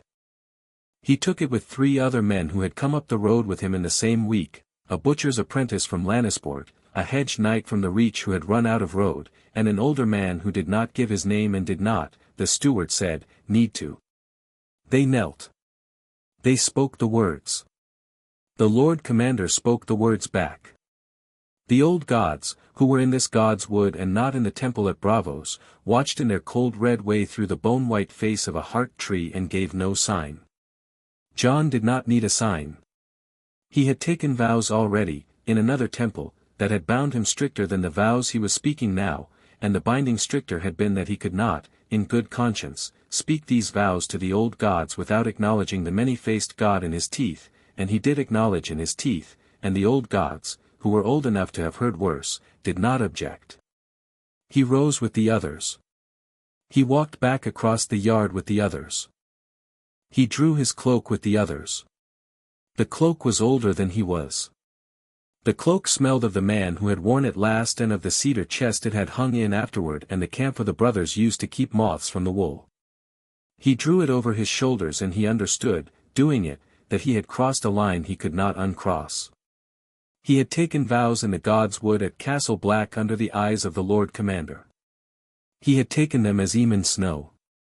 He had, on the same morning, confirmed for himself that Snow was not a man who could renounce them, because Snow had no other place to go and could not afford to be anywhere else. He could not afford to be Jon Snow either. He decided, drawing the cloak, that he would honor both vows for as long as the vows were not in conflict with each other, and that when they came into conflict, and they would come into conflict, sometime, the kindly old man had said, with the small kindness of stating something that did not need stating, he would choose the long night over both of them. The long night was the only vow that held water under all the others. The first 10 days he kept the Lord Commander's books. He kept them well. The books had not been kept well by the man before him, and the man before him had been knifed in the dark for reasons Jon would learn in time and that, he suspected, the books would help him learn. He found, in the first ledger, 2 errors of arithmetic that would have cost the watch a winter's worth of salt at Eastwatch. He brought them to the Lord Commander. The Lord Commander grunted. You said you keep a fair hand. Yes. You said you have languages. Yes. You did not say you had numbers. I did not. Why? You did not ask. The Lord Commander grunted again. He had a private grunt for surprised approval. Jon catalogued it. He catalogued the Lord Commander's habits over the first 10 days the way he had catalogued the wineseller's gate in Braavos, and for the same reason, because a man you served well was a man you understood at a level that did not require asking. The Lord Commander rose in the dark hour. The Lord Commander took his small beer hot. The Lord Commander did not eat breakfast and did not say why. The Lord Commander walked the south wall every 3rd day and the north wall every 7th and the steps to the top of the wall every 9th, never the same day twice running. The Lord Commander did not sleep with the door barred and slept with a hand on a knife. The Lord Commander had a raven that disliked Jon. The raven was named Mormont. Jon understood this on the first morning, and he understood, a week in, that the raven did not dislike him personally. The raven disliked the Lycini razor smell that had not yet faded out of his linens. The raven approved of bacon. The raven, when fed bacon, called Jon by a name that took a week to resolve from the bird's inflection, Snow. The raven called every man Snow. The raven's vocabulary on the matter of names was limited. Jon was content with that. He met Sam on the 8th day. He was carrying a fresh stack of folios up to the Lord Commander's chambers, and the man on the stair was coming down with an empty tray, and the man on the stair was wide and pale and had a nose that had been broken twice, once in a way that had healed wrong and once in a way that had healed worse, and the man on the stair was Samwell Tarly, who had come north only 2 months ago, who did not recognize him because he had only met Jon Snow twice in passing at a winter feast at the Eyrie when he was 9 and Jon was 10, and there had been no occasion, and Sam had grown 4 hands since then in the wrong direction. Jon had grown a half a hand in 4 years. Sam said, "Pardon, brother." Jon said, "Pardon, brother." They squeezed past on the stair. Sam went on down. Jon went on up. He stood at the top of the stair for a long moment with the folios under his arm, and he thought, "I have just passed a man I would have, 4 years ago, walked across a courtyard to be with for an hour." He thought, "He did not know me." He thought, "That is the lie working." He thought, "I did not say his name to him." He thought, "I will not say his name to him." Then he thought, "Sam is a man who needs a friend at the wall. He has been here 2 months. He has not made one yet. The watch will not break a tarly easily, but it will break a tarly, in time, and a friend will be the difference." He thought, "I cannot be his friend as Jon Snow." He thought, "I will be his friend anyway." He went up. He set down the folios. He went back down the stair and into the yard and across the yard to the storeroom Sam had been carrying the empty tray to, and he stood in the door for a moment, and Sam was bent over a barrel of dried apples writing something in a tiny pinched hand on a slate, and Sam did not look up because Sam was concentrating, and Jon waited until Sam had finished the figure he was writing. Jon had been taught patience by a girl with a wooden bucket, and the patience held, and Sam said, without looking up, "Yes, brother. A moment. Take your moment." Sam looked up. Sam blinked. Sam, whose fear of strangers Jon remembered as a fact about him from a long-ago winter feast, did not look afraid. He only looked tired in the careful way men learn to be tired without showing it, after they have been at the wall long enough to know that showing it is one more thing the wall takes. "What can I do for you, brother?" Lord Commander asks how the apple stores fare. "They fare ill. There is a worm in the bottom barrel and a damp in the third." He will want to know how many. "I will count them tonight." He will want to know if the worm has spread. "I am counting that too." "Then I will not bother you. I came down because I saw you on the stair and you did not look like a man who had eaten yet today." Sam looked at him. Sam tried to remember whether they had spoken before. They had not, except on the stair. Sam, who had been at the wall 2 months and had not yet had a man in the yard come down a stair on his account, did not know what to do with the kindness, and Jon could see him not knowing, and Jon let him not know. "There is broth," Sam said at last. "If you can spare a quarter of an hour." "I can spare a quarter." They sat in the storeroom on 2 upturned barrels and they drank the broth. Sam did not speak first. Jon did not speak first. After a time Sam said, "You are the new steward." "Yes." "You came up the King's Road." "Yes." "You have come a long way." "As have you." Sam blinked at that. He drank his broth. He set down his cup. "What is your name?" "Jon Snow." "Jon." "Yes. That is a maester's name. It is also a Targaryen one." "Yes," Sam said, and then, in the careful pleased voice of a man who has, for the first time in 2 months, found another man at the wall whose mind worked at a speed close to his own, "But you have not been a Targaryen." "No." "Sister-born." "Yes." It was not meant to be a guess. It was a fair one. They did not speak more that evening. Sam did not press. Sam's tiredness was not a wall, it was a courtesy, a way of giving a stranger a place to set things down. Jon set down what he could. He did not set down what he could not. The boy he had been 4 years ago would have set down everything in the first hour. The boy he had been 4 years ago had been a soft mouth in a hard hall. Jon Snow was not a soft mouth. Jon Snow set down nothing he could not afford to spend. He stayed at Castle Black through the winter. He kept the books. He kept the Lord Commander's confidence by not asking for it. He kept a small mirror in his pallet against the lining of his wool, and he looked at his own face once a week and confirmed the alterations were holding, and he did not put on a borrowed face. He had been told not to, in Westeros. He obeyed.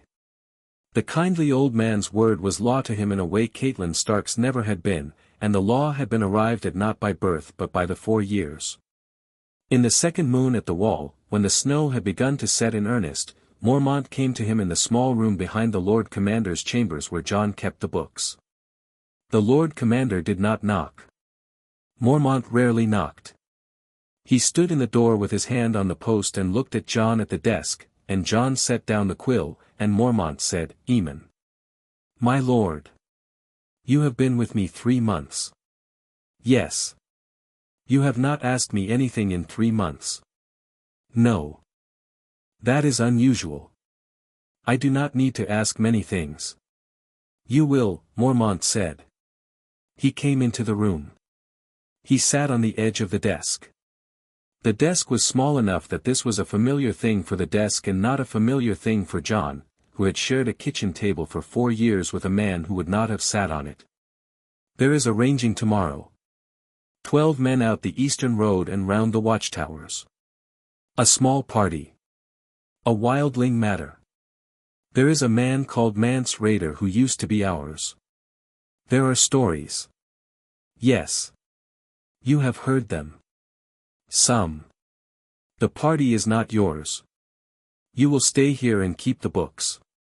I tell you because in 3 months you have not asked me what we do here, and I am beginning to suspect you have already worked out what we do here." Jon set both hands flat on the desk. "I will go," he said, "if you ask. I am not asking. The party is led by Corran Halfhand and he does not need a steward. I would not go as a steward." Mormont looked at him a long moment. He looked at him the way a man with old eyes looks at a young face that has stopped reading like a young face. He looked at him the way the kindly old man had looked at him, on the first night, in the kitchen in Braavos.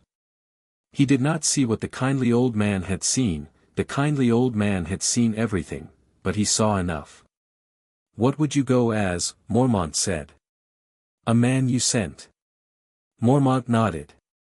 He did not nod yes. He nodded the nod of a man marking a thing he would come back to. He stood up off the desk. "Not this time, Eamon," he said. "Next time, perhaps. Sleep on it." "I will sleep on it." He went out. Jon sat with his hands flat on the desk and he listened to the Lord Commander's heavy heel on the wood of the corridor go off down the hall, and he thought about the conversation the kindly old man had had with him in a kitchen 4 years ago, when the kindly old man had said, "There will be a later." There always is. The later was here. He picked up the quill. He finished the entry he had been making in the ledger when Mormont had come in. He noted, in the smallest line at the bottom of the page, that the Lord Commander had asked him about arranging and that he had answered as he had answered, and that the answer, by the smallest possible margin, had been the answer of a man who had been waiting for the asking. He underlined the note once. He blotted it. He closed the ledger. That night he sat on his pallet a long time before he lay down. He did not draw the working knife. He did not need to. The temple was 3,000 miles away. The kindly old man slept in his thin bed in a small cell at the foot of the temple stair, or did not sleep, as old men did not sleep. The waif, somewhere, was walking back from striking another boy who was learning where his weight was when struck. Jon thought of his brother, his cousin, Robb. He thought of him with his arm flung wide and a tent and a war. He thought of his sister Sansa in King's Landing in a hall of mirrors and gilt. He thought of his sister Arya, missing, somewhere on a road he could not see. He thought of his half-uncle, his maester-uncle, the old blind man at this very castle whose first name he had taken without asking, and who would, when Jon stood in his presence in a fortnight to be presented as the new steward, almost certainly know, by hearing alone, that the man saying "Eamon" to him in the Sisterton accent had not been raised in Sisterton at all, and might, depending on which way the wind sat in him, name Jon to himself behind his blind eyes and choose to say nothing aloud. He hoped the maester would choose to say nothing aloud. He thought he would. He had heard from the kindly old man that the maester at Castle Black was a Targaryen, and that the Targaryens, in old age, had a quiet about them that other men in old age did not have. He thought blind old Aemon Targaryen would not name his nephew aloud.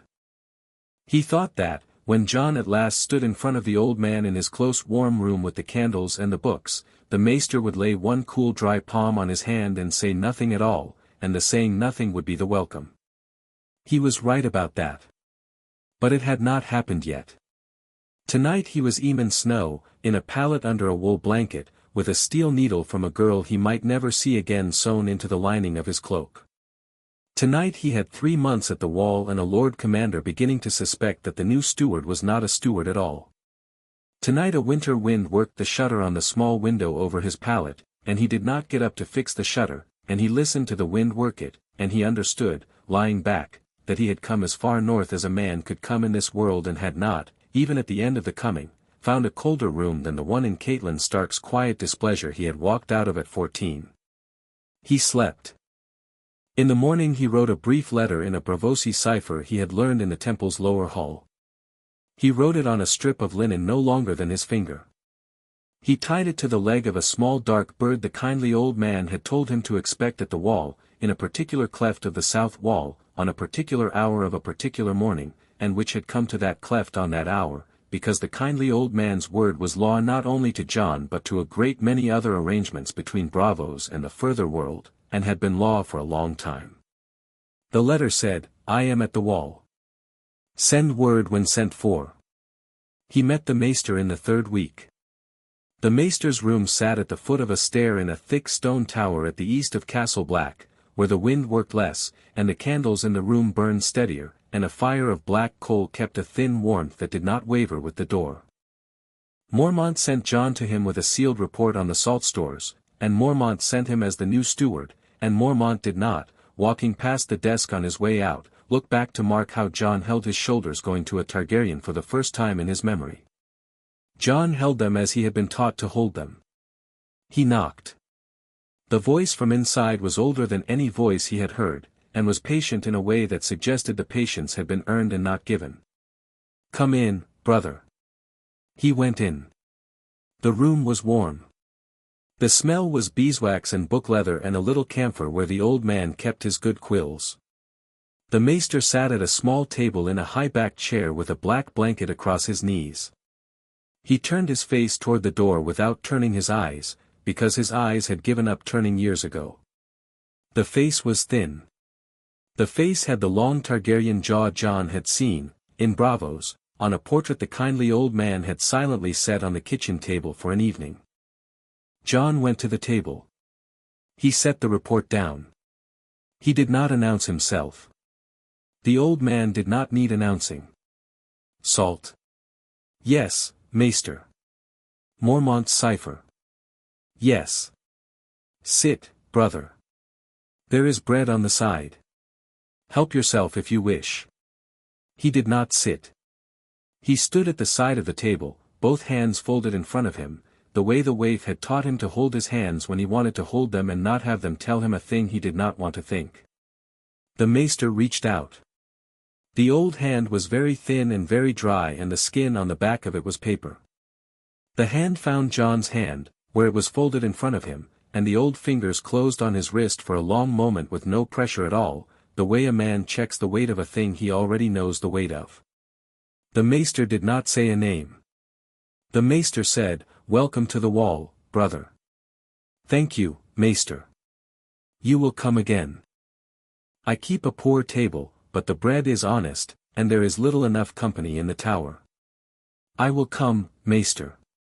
The maester let go of his wrist. He turned the blind face back to the table. He picked up the salt report between 2 fingers and brought it close to his face for the smell of the wax, and he set it down, and he did not speak again until Jon had gone out, and the door had closed, and the small warm room had returned to the small warm sound it kept against the wind. Jon stood on the stair outside the maester's door for a longer count than he should have, and he listened, and there was no second sound in the warm room, and he understood at last that the maester would not name him aloud and would never name him aloud, and that the saying nothing had been the welcome the kindly old man had told him to expect, and that he was, by the count of 2 Targaryens now living in the world, claimed and known and not betrayed. He sent the bird east. He went back to his desk. He opened the ledger. He began, that same morning, to make the smaller second list of names, not the names of the dead, which the temple had taught him to keep, but the names of the living at the wall, with their habits and their gates and their tells, against the day, which was coming, when he would need to be one of them for an evening and walk where a steward could not. He wrote in the smallest hand he had been taught in the temple. He wrote in a Braavosi Westerosi cant that no one this side of the narrow sea would read. He wrote 10 names that morning, the Lord Commander first, and then he closed the small ledger and put it inside his pallet against the lining, next to the linen square that held the Lyseni sailor's face, and he picked up the larger ledger of the watch's accounts, and he opened it, and he began to do the work of Jon Snow, who would, if needed, also be the work of no one. Chapter 3 End. Chapter 4, A man among the free folk. The conversation about the ranging came back 9 weeks later, in a thaw, when the snow had set down a thin black crust over the yard and the men of the watch had stopped saying winter was coming and had begun saying winter was here. Mormont sat by the fire in his solar with his hand on his raven and the raven on his arm and a cup of mulled wine going cold beside him, and he said, without looking up, Eamon. Lord Commander. There is a man called Mance Rayder gathering wildlings. Yes. There are tens of thousands. The numbers are not exact. They are too many for the watch. Yes. Corran has been twice past the Frostfangs. Corran has not come back the second time. We assume Corran is dead. Yes. You said, in this room, 3 months ago, that you would go if I asked. I have a man at Eastwatch who is a wildling by birth who has agreed to take a friend over the wall by the smuggler's path. I have not yet a friend to send. You have one now. Mormont lifted his eyes. He did not move the raven. The raven, on his hand, scratched once in the dry old way of a bird that has lived through enough that nothing is news to it. Eamon, Mormont said, I do not know you. No, Lord Commander. I am sending you anyway. Yes. Tell me why I should not regret it. Jon considered. He did not consider long. He had considered the answer for 9 weeks. Because I will come back, he said, and bring you what you need. Mormont set the cup down. The wine was past warm. He did not drink it. Go and prepare, he said. Tell no one. Take no man. The wildling at Eastwatch is named Mag. He has a beard down to his belt. He keeps a goat. Tell him the old bear sent the boy with no questions. He will bring you over by the path. After that you are alone. You will be alone for as long as you need to be alone. You will not be missed at the books for a moon. I will tell the men you have gone south to fetch a maester's apprentice from White Harbor. After that I am out of stories, and you must come home before I run out of them. Are we understood? Yes. Eamon. Yes. If you do not come back, I will be sorry. I will not be surprised. No, Lord Commander. He left the next morning. He left in a thaw with a sack on his back and a borrowed sword at his hip and a borrowed bow over the sword and a borrowed bedroll lashed under the sack and a piece of dry mutton in his teeth. He took the road east to Eastwatch. He took it at a steady walk. He had 4 days. The sword on his hip was the working knife of his old life, sharpened to use, and a longer knife from the watch's armory that he could draw quickly and would. The bow he did not expect to use. He had been taught the bow at Winterfell at 12. He had been taught the throw at Braavos at 16. The throw was newer. The throw was better. He met the wildling by birth at Eastwatch, who was not Mag but called himself Mag because the name was easier on Westerosi tongues and had begun, when he was 6, as a joke. He had a beard down to his belt. He had a goat. The goat was named for a Westerosi king who had insulted the wildling by Bertha's grandmother in passing. The man took the boy across the wall by the smuggler's path on a clear cold dawn, and at the foot of the path beyond the wall he stopped and said, with no preface, "I will be at this stone in 12 days at this hour. I will be here for half a day and not longer. After that I am gone. I do not come back for a man who does not come back for himself." Yes. You can speak the old tongue. Yes. Speak it. Jon spoke a sentence in the old tongue. Mag listened. Mag spat. Mag said, "Not the old tongue. The old tongue as men speak it now. Not as the maesters write it." Jon spoke again, in the cadence the kindly old man had taught him after the old tongue, which was the old tongue corrected for 2 centuries of drift, with the throat tighter and the vowel flatter. Mag listened. Mag did not spit a second time. "Better," Mag said. "Better than I would have looked for, from a steward of the old bear. I am not only a steward. I see that. Do not say it past this stone. Past this stone you are a man whose holdfast was burned and whose mother was killed and whose belly is empty, and you have come up from the gift with a cousin's name on your tongue." "My cousin's name. Tarn, son of Will, of Hardhome. He died last summer. His name was Free. I gave it to you. Thank you. Do not thank me. Earn it back to me as Mag." "Yes, Mag." He went on. He went north into the haunted forest, which was haunted in a way that did not advertise itself, in that the silence of it was not the silence of a quiet wood but the silence of a wood that had been told to be quiet, and the telling was old, and the wood obeyed. He walked it for 3 days. On the second he saw a thing he could not name move at the edge of his vision and disappear when he turned his head, and he did not turn his head a second time, because the kindly old man had taught him long ago that things at the edge of vision that disappeared when looked at were either not there or were there in a way that did not appreciate being looked at, and the appreciation was worth a man's life to keep up. On the 4th day he came under the smoke of the wildling host and he understood, by the smoke, the size of it. He had pictured a war camp. He had pictured what Robb might look like in the Riverlands, in a tent with banner men, scaled up. The wildling host was not a war camp. The wildling host was a migration. The smoke went on, it went on east and it went on west, it went on up the foothills of the Frostfangs, it went on for 9 miles by his pacing, and when he came up to the first picket of it he saw families. Children. Carts with sleeping skins and pots in them.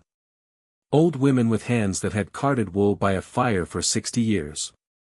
There were men with spears, but the men with spears were a minority of the host, and the men with spears were not in the order of an army. The men with spears were standing where their families were, with their families. He went into the host as Tarn, son of Will, of Hardhome. He passed 5 pickets in the first morning. He passed 6 the second day. He told the same short lie with the same short flat effect to each, in the corrected old tongue with the throat tight, and not one of the pickets pressed him, because his face had grown into the kind of long-jawed weathered northern face that was not, in the wildling host, remarkable, and his eyes were grey, which was less common in the host than it was at the wall, but not so uncommon that it caused a question. He was thin. He was traveling alone. He had a story about Hardhome that he did not need to tell because the words Hardhome and burned had been doing the work of stories on the lips of wildlings for half a year. He was not the only man in the host alone with that word in his mouth. He found Mance's tent on the 7th day. He did not go to it. He went near it. Going near it was the work. He put himself into the rhythm of the camp around the chieftain, the men who were always at the cook fire 2 over, the women who carried water from the same stream because the stream was clear there, the boy who watered the chieftain's goats. He did not insinuate himself among the men around the fire. He drew water at the same stream. He fed his own borrowed mutton to a thin dog that lived between the chieftain's tent and the cook fire 2 over. The thin dog began, on the 5th day of feeding, to expect him. The thin dog, after that, would not bark when he came near, which was a thing he had been counting on since the second day, because dogs in camps did half the work of guards. The third night he sat at the cook fire 2 over and Tormund Giantsbane sat down beside him and offered him a horn of soured milk, and he took the horn, because not to take it was an answer he could not afford to give, and he drank from the horn the small careful sip a man takes who has learned in 3 free cities to drink other men's drinks without protest. Tormund watched him drink. Tormund laughed. You drink like a man who has had milk that was not good once. I have. Where was the milk that was not good?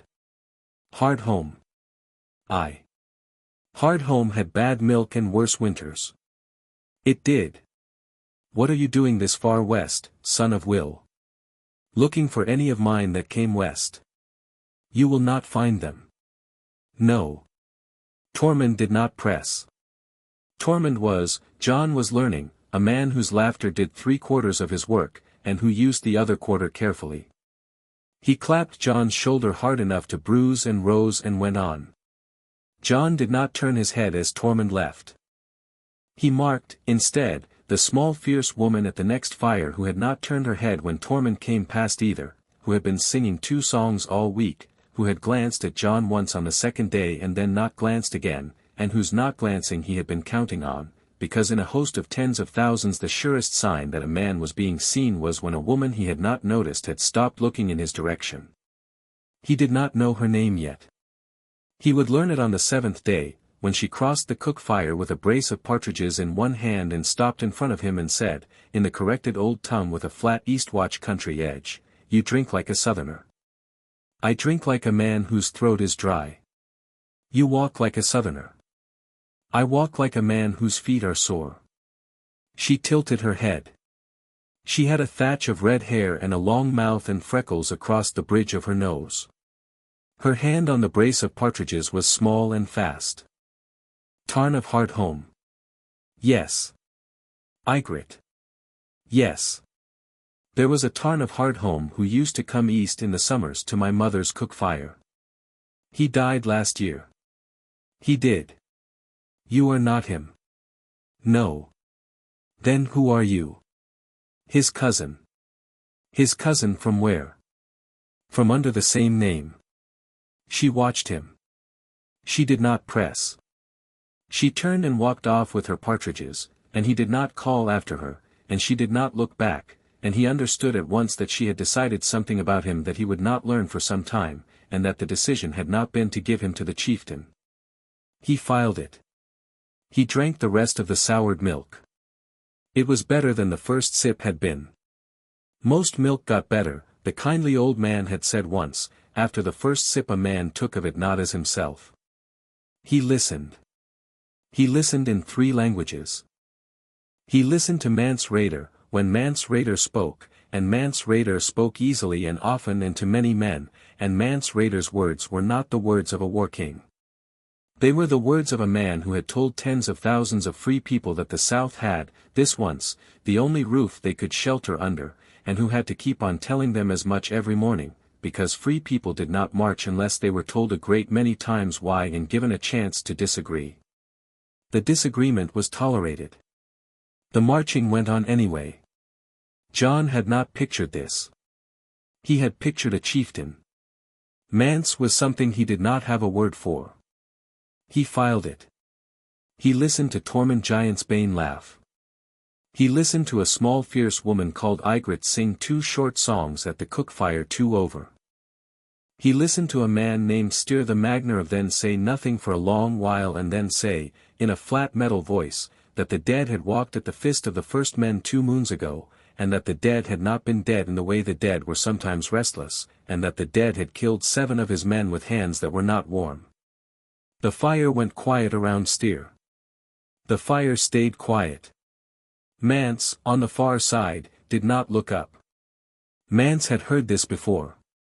Mance was, Jon understood by the way Mance's silence sat on the fire, gathering tens of thousands of free people not because the South was a roof but because the North was a hand, and the hand was reaching, and the hand had been reaching for some time, and the people, for once in their long disagreeable history, agreed on what the hand was.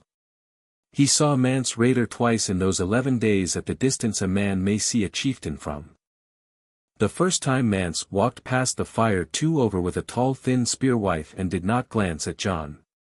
The second time he walked past alone and stopped, and looked into the fire for a long count, and looked at Jon, and looked back into the fire, and walked on. The look had taken less than a breath. Mance had not said anything. Mance had not gestured. Mance had done what kings sometimes do who had once worn other coats, he had registered a face that did not, in its small particulars, fit the country it claimed to come from, and he had made a small note about that face and the country, and he had walked on, because a chieftain in a host of tens of thousands had to choose where to spend his attention, and Mance had decided, in that breath, that the attention was better spent elsewhere. Jon understood that he had been seen and that the seeing had been put aside for a later day. He took the seeing into account in the way he carried himself for the next 4 days. He did not change. Changing would have been the second confirmation. He made himself, instead, more boring, which was a thing the waif had drilled into him on a great many evenings, that the safest thing to be in any room was the third most interesting man in it, with eyes elsewhere. Jon left the fire that night with a small clay flagon refilled from a common cask and walked back to the lean-to he had pitched on the edge of the host. He sat in the lean-to. He drank from the flagon, twice, slowly, because a man in a host who did not drink at all was a man marked. He thought through what he had heard. He thought, the long night is not a story. He thought, the host is moving south because of the long night. He thought, the watch does not have the men. He thought, I must see one. I must see one with my own eyes. I cannot bring back a story I heard at a wildling cook fire and lay it on Mormont's desk. I must bring back a thing. He went to the Fist of the First Men 3 days later, alone, on foot, with 2 days' food and an empty wineskin he meant to fill with snow. He went the long way around the host. He went up. The Fist was a high old hill of broken stones, and the wildlings had not been on it for a moon, and what he found on it on the morning of the second day were the bones of 7 men and 3 horses and a cracked shield with the sigil of a small western house painted on it, half scoured by the wind, and he knelt by the bones and looked and learned what he had not been able to learn from words, which was the angle of the cuts on the bone and the way the cuts had not bled into the marrow because the bodies had been cold when they were cut, and the fact that 2 of the 7 men had been cut twice, once before they had been bones, and once after. He understood. He knelt with his hand on the broken shield and he understood. The dead at the Fist had been killed. The dead had risen. The dead had been killed again. Whoever had done the second killing had known what they were doing, and had not had time to do it for all of them. He stood up. He took 1 finger bone from the small pile by the cracked shield. He put the bone in a wrap of linen inside his sack. He went down off the Fist with the bone in his sack and a stillness in him that was not the temple's stillness. The temple's stillness was a tool a man chose, but a stillness handed to him, like a coat, by the hill. He came back to the host on the 3rd evening. He drank from his small clay flagon at the cook fire 2 over. He did not speak more than he had to. He left the cook fire and went to his lean-to and lay down with the bone in his sack at the foot of his bedroll, and on the next morning, in the first cold grey hour before the host stirred, he saw the thing he had come north to see. He saw it at 200 paces, across a slope of broken white scrub. He saw it because a small movement at the edge of his vision did not, this time, disappear when he turned his head. He turned his head all the way and held it. The thing was a man's height. The thing was a man's shape. The thing did not have a man's face. The thing had a face that was the color and the texture of an old window in a cold room, and the eyes in the face were a blue that was not a Targaryen blue or a Tully blue or a sky blue. The eyes were the blue of a thing that had been blue in the dark for a long time and had decided that blue was its own light. The thing did not see him. The thing was looking somewhere else. The thing was looking down a small ravine at 3 wildlings who had gone out before dawn to set a trap line, and the wildlings had not yet seen the thing, and there was a white at the wildlings' backs that they had not yet seen either, and Jon understood, from the angle of the thing on the slope, that the thing was watching the white at the wildlings' backs and was deciding when. Jon was not a part of the deciding. He marked the location of the thing. He marked the wind. He marked the sun. He marked the tree he was kneeling behind and the tree 2 trees along that he could be behind in 11 steps. He did not draw a knife. He did not breathe loud. He waited, at 200 paces, behind his tree, for the thing on the slope to finish its work. The thing did its work quickly. The white took 2 of the 3 wildlings before the third had turned. The third turned. The third saw. The third drew a horn from his belt and lifted the horn to his mouth, and the thing on the slope came down off it in 3 steps that did not look like steps, and was at the third wildling, and the horn never sounded. The thing did not stay long. The thing went up the slope again the way it had come down, and the white that had taken the first 2 wildlings rose, and the white that had been the third wildling rose with it, and the 3 of them went up and over the ridgeline and were gone, and the morning light came on, and the snow on the slope was unchanged, and the only sign anything had happened was that the trapline was not finished. Jon stayed behind his tree until the sun was a hand high. Then he stood up. He went back to the host. He stowed his sack. He drank from his flagon at the cook fire 2 over and laughed, twice, at the same joke at the same place, the way Tarn of Hardhome would have laughed. He did not betray himself. He had, in his sack, a finger bone and an inside of his eye that were the whole of a year's worth of testimony, and the host would not see any of it on his face. He left the host on the 11th day. Leaving was the hardest part. He had spent 11 days being seen. Now he had to not be seen. He chose his exit at the cook fire 2 over, on the night of the 11th day, by the ordinary expedient of bedding down with his sack at the eastern end of his lean-to and rising in the 2nd hour before dawn, when the watch had changed and the new watch had not yet found its rhythm, and he walked east at a hunter's pace until he was out of the picket line and then he turned south and went hard. He did not go alone. He did not know it for the first quarter mile. By the half mile he knew it. He had the trained cadence in him by then, of a man who counted the steps of a follower without thinking. There were 2 followers. They were good. They were not noisy. They were not, however, quite as good as a faceless boy who had spent 100 mornings being struck by a girl with a wooden bucket until he could stand still while struck and listen to the wood of the bucket against the floor and tell from the wood what was behind him. He turned in the middle of a stand of birch, and he set his sack against a trunk, and he waited. The first man came past him at the cadence of a man who had been on the trail for a quarter hour and had not yet realized the trail was watching him. Jon let him pass and put the steel needle into the soft place above the man's collarbone, in and out, no breath of voice from the man, only a soft folding of the knees and a long quiet down. Jon caught the body before it fell into the stand of birch and laid it down in the snow with the same care he had once laid out wine cellars' bottles on a small stool in a tiled room in the Purple Quarter, and he folded the man's coat across his face out of a courtesy he did not, on inspection, but did not begrudge. The second man was 3 paces behind. The second man saw the first go down. The second man did not call out, was not allowed to, in his own training, but drew a short bow off his shoulder in the smooth way a man draws when a man has been practicing the draw for years. He was knocking when Jon came around a second birch behind him. The throw the waif had drilled into Jon for 2 seasons went into the second man's eye, the long needle handle taking the throat of the wind out of him before he had set the arrow on the string, and the bow came down with the man, and the man came down quiet. Jon collected the needle. He cleaned it on the second man's coat. He laid the second man beside the first, and he went on. The third he met at the foot of a small frozen stream half a mile further, where the 2 of them had clearly set a station, and the third had been waiting in a tree, and the third had decided, on the evidence of the 2 who had not come back, to come down the tree, and Jon was at the foot of the tree before the man had set his second boot on the snow. He put the working knife in under the man's chin and out the back of his neck in one motion. He had practiced the motion. The kindly old man, watching, had once said it was the cleanest motion in his repertoire. Jon had not been proud at the time.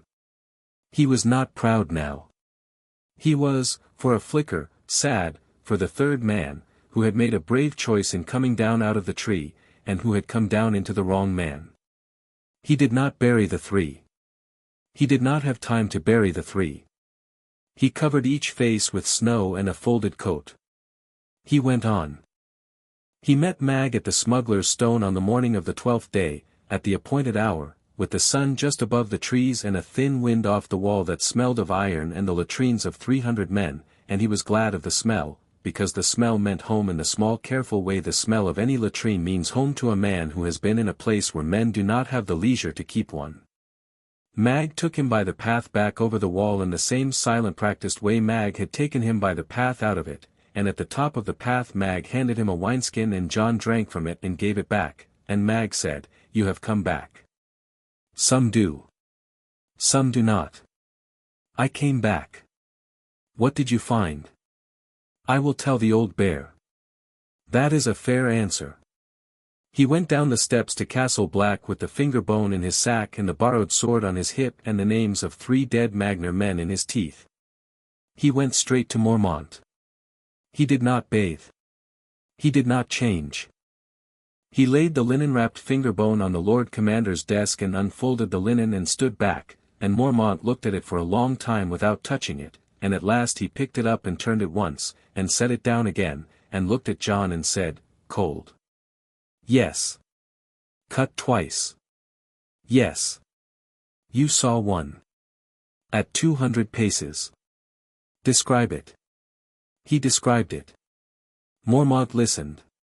The raven on his arm scratched once and was still.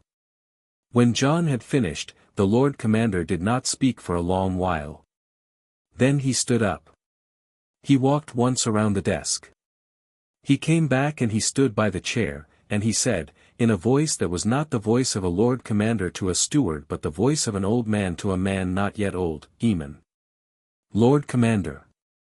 You will tell no man what you saw. No. You will say to the men of the watch that you went south for a maester's apprentice and the apprentice was already taken. You will say it tonight at supper.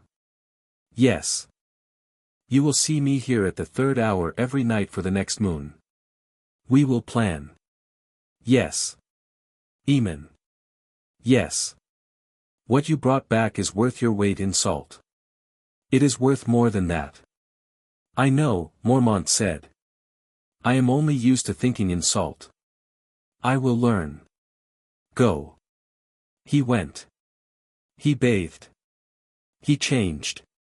He went down to supper at the long board, and he told the lie about the apprentice, and the men of the watch, who did not know enough about him to suspect him and did not, in any case, want to think hard about a story while there was barley and bacon, ate the lie down with their suppers and forgot it. After supper he walked once around the courtyard.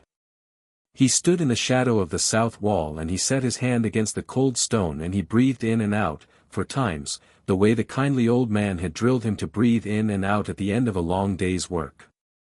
He thought of the temple. He thought of the kitchen.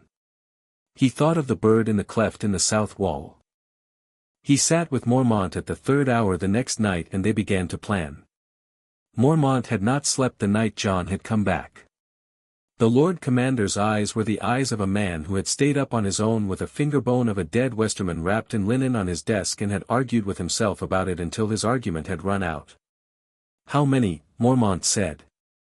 "Wildlings, 20,000 at least. 40,000 within reason."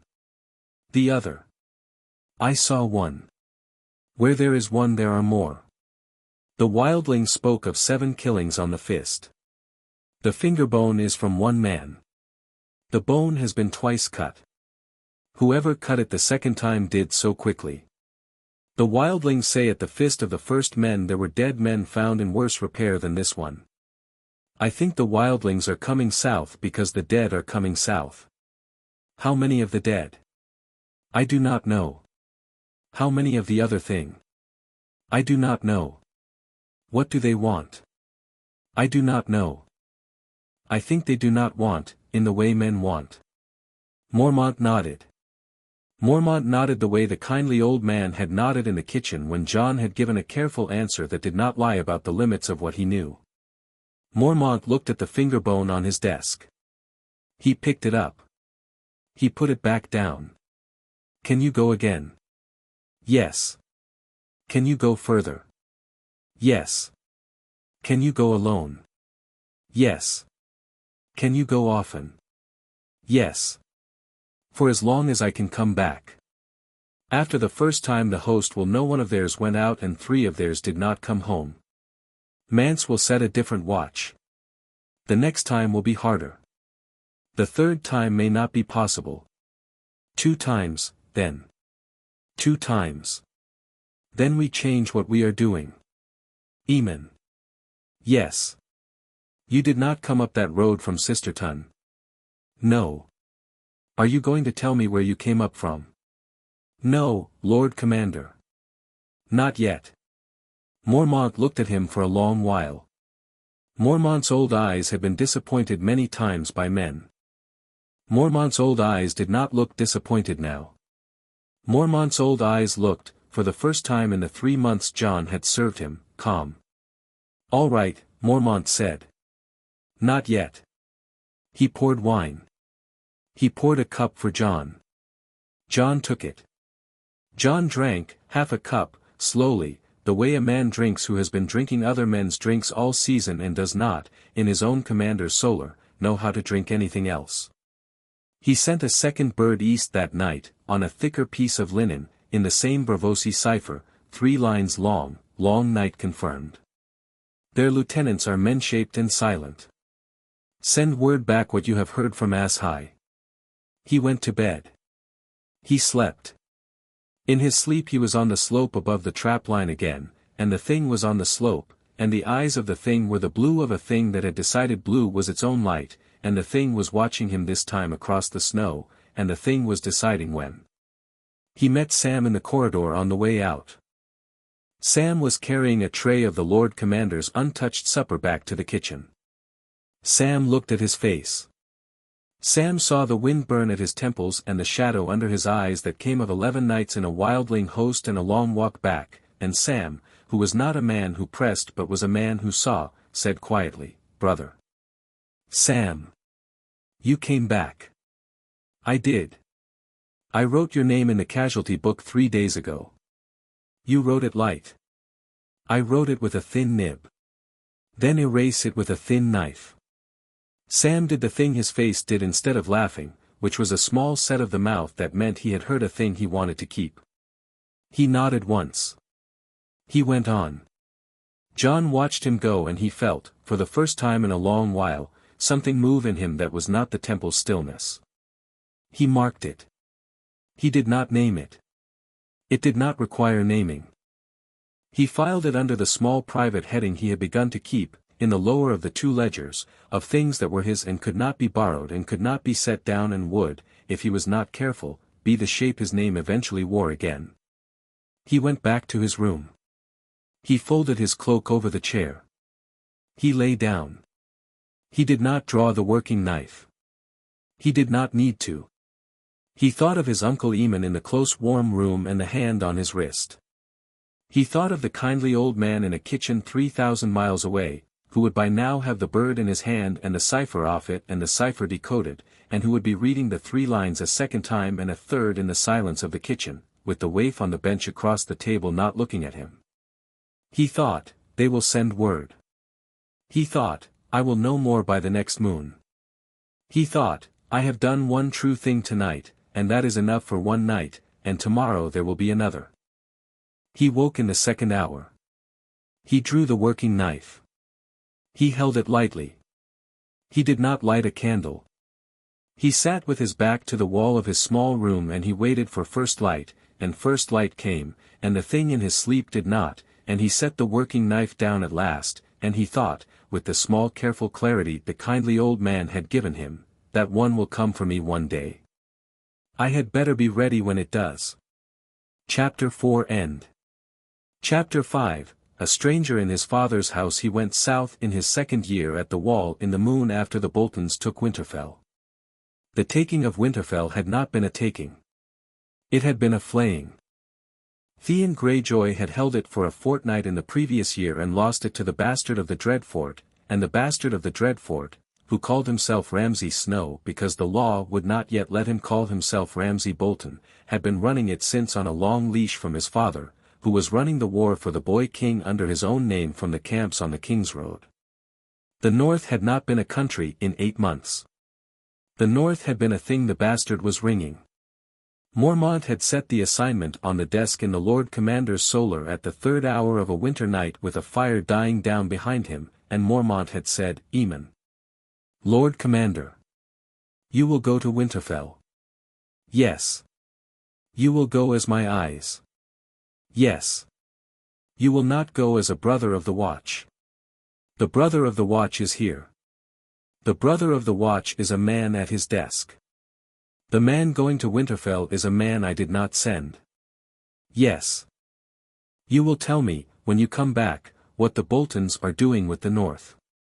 You will tell me what they are doing with my friend's house. You will tell me where my friend's son is, if my friend's son is alive, and you will tell me what the bastard is, because I have heard things about the bastard that I would prefer not to be true." "Yes." "You will not stay." "No." "You will not, Eamon, do anything that draws the war's eye to the wall." "No." "That is the order. Anything else you do is your own." He left the next morning. He went south by the King's Road as Eamon Snow for the first 100 miles, and at the 100th mile he stepped off the King's Road into a stand of hardwood and changed. He had taken a face from the temple's lower hall before he had sailed for the wall, and the face had ridden in a linen square against the lining of his pallet for almost a year, and the face was the face of a northern peddler who had died in Braavos at 60 and given his face to the temple in his last hour because his death had gone on longer than he had wanted it to, and the temple had bought the last hour from him cheap. The peddler was thin. The peddler was bald on the top. The peddler had a hooked nose and a brown bench-thrown left eye that did not, on certain mornings, track. Jon set the face on himself and walked out of the stand of hardwood as a man called Pate Long, who had been a peddler on the King's Road in the Eddard years and who had not been seen in some time, and whose absence the small holdfasts along the King's Road were prepared, at the right pace and the right load of wares, to forget about. He had wares. The temple kept ware stocks for these returns. The wares were Eastern and good. He had a small handcart he had bought at a tinker's stall in the Hornwood. He went up the King's Road with the handcart. He sold a comb in the Hornwood. He sold a wooden spoon in Castle Serwyn. He sold 3 iron needles to a fat smith's wife at a crossroads in outside the Wolfswood. He went on. He came up to Winterfell on a grey morning in the 8th day of his journey south.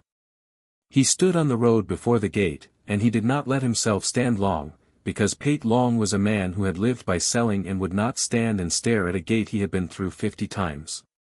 He went up to the gate.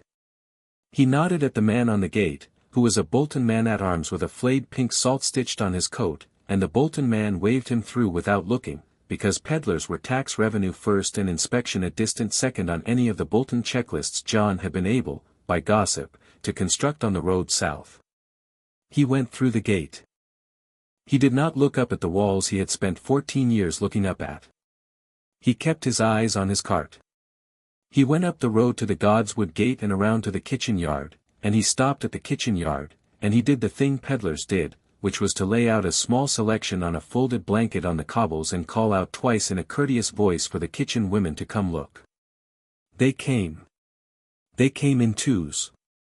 He had not seen any of them in 5 years. He recognized them all. He did not, in the long brown bench-thrown eye, give any sign.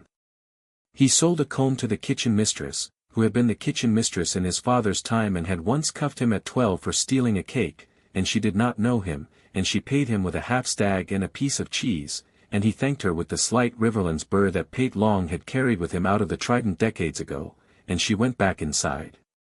He saw Reek that first afternoon in the kitchen yard. Reek was made to come out of the kennels twice a day to draw water from the trough at the kitchen door and to take it back. Reek did not look up. Reek had been Theon Greyjoy at one time, and Jon had grown up with him in the keep, and had thrown a wooden spoon at his head once at 12 when Theon had laughed at his stitching, and had been struck across the cheek by Theon's open hand for the spoon, and they had not been friends after that and had not been enemies either, only two boys in a hall whose tempers passed each other with the small care that two boys who shared a hall learned for one another. Theon had been broad in the shoulders. Theon had been quick. Theon had had a long laughing mouth and a way of throwing his hair back. The thing at the trough was not broad. The thing at the trough was bent. The thing at the trough had a hand at the bucket that was missing 2 fingers at the second joint, and a face that did not turn far enough to see the kitchen yard properly because the neck would not. Jon, in the brown bench-thrown peddler's eye, did not let himself stop selling combs. He sold a comb. He sold a wooden spoon. He watched the thing at the trough fill the bucket and lift it with the wrong hand and shuffle back across the yard, and the thing at the trough did not look at him, and Jon understood that the thing was the bastard's work, and that the bastard's work had been thorough, and that, in the inner room of the Lord Solar that night, the bastard would owe a coin to Theon Greyjoy that he did not know he owed, and would pay it without knowing he had paid. Jon went back to his combs. He did not let his sail patter break a beat. The kitchen mistress paid him in the half-stag and the cheese a quarter hour later, and he packed the blanket and went. He stayed in the kitchen yard a quarter hour longer. He learned the names of the bastard's sergeant and the bastard's master of arms and the bastard's table steward from the patter of the kitchen women going in and out.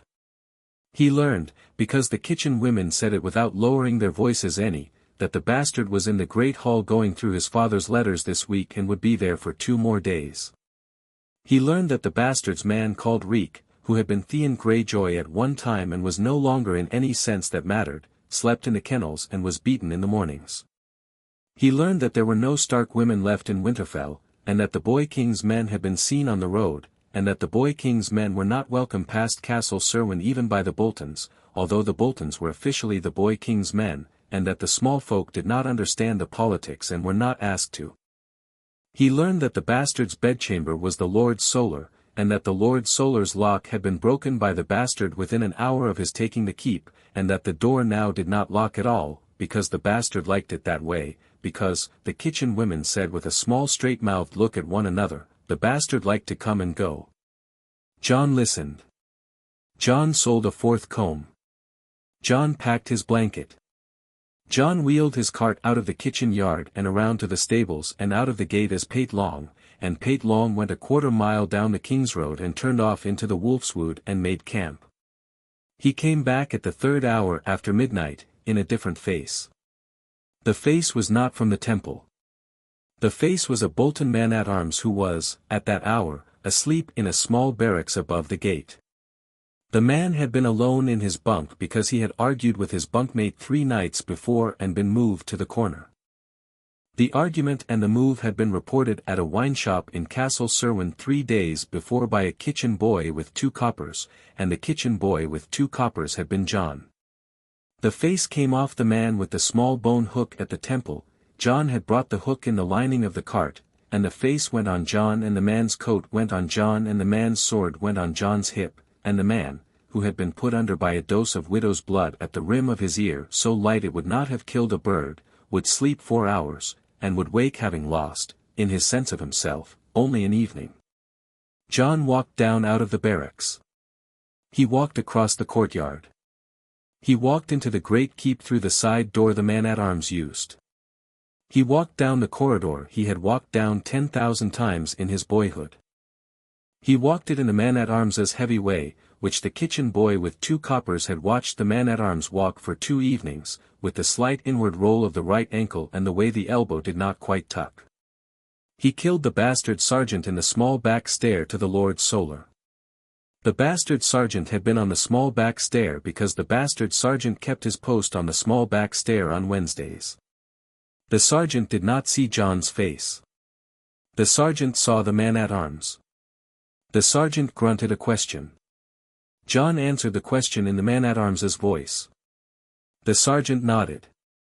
Jon put the steel needle into the soft place above the sergeant's collarbone, in and out. The sergeant folded against the wall. Jon caught him and laid him down on the stairs sitting against the wall as if asleep, with his face folded down against his chest. He killed the bastard's table steward in the Lord Solar's outer room. The table steward had been writing at a small standing desk under the candle, and the table steward had only just had time to look up. Jon put the needle in under the table steward's chin.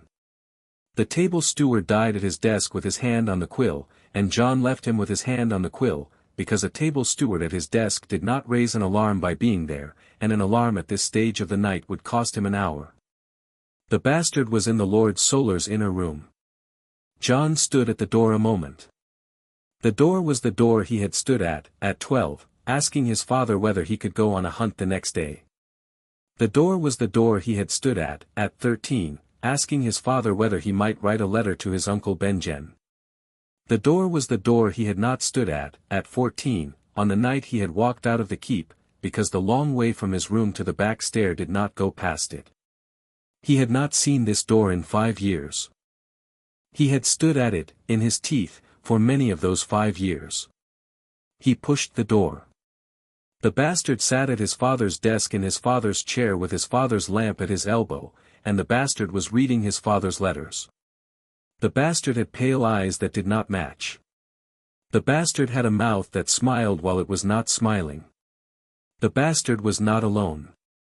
There was a woman in the room with him, not a wife, not a sister, a woman whose hands were tied behind her on the carved wooden settle by the wall, and the woman had a piece of linen in her mouth, and the woman was not yet bleeding visibly, although the bastard had a small knife on the desk by his elbow that was visibly newly cleaned. The bastard looked up. "Moss," the bastard said. "Did I send for you?" Jon did not answer.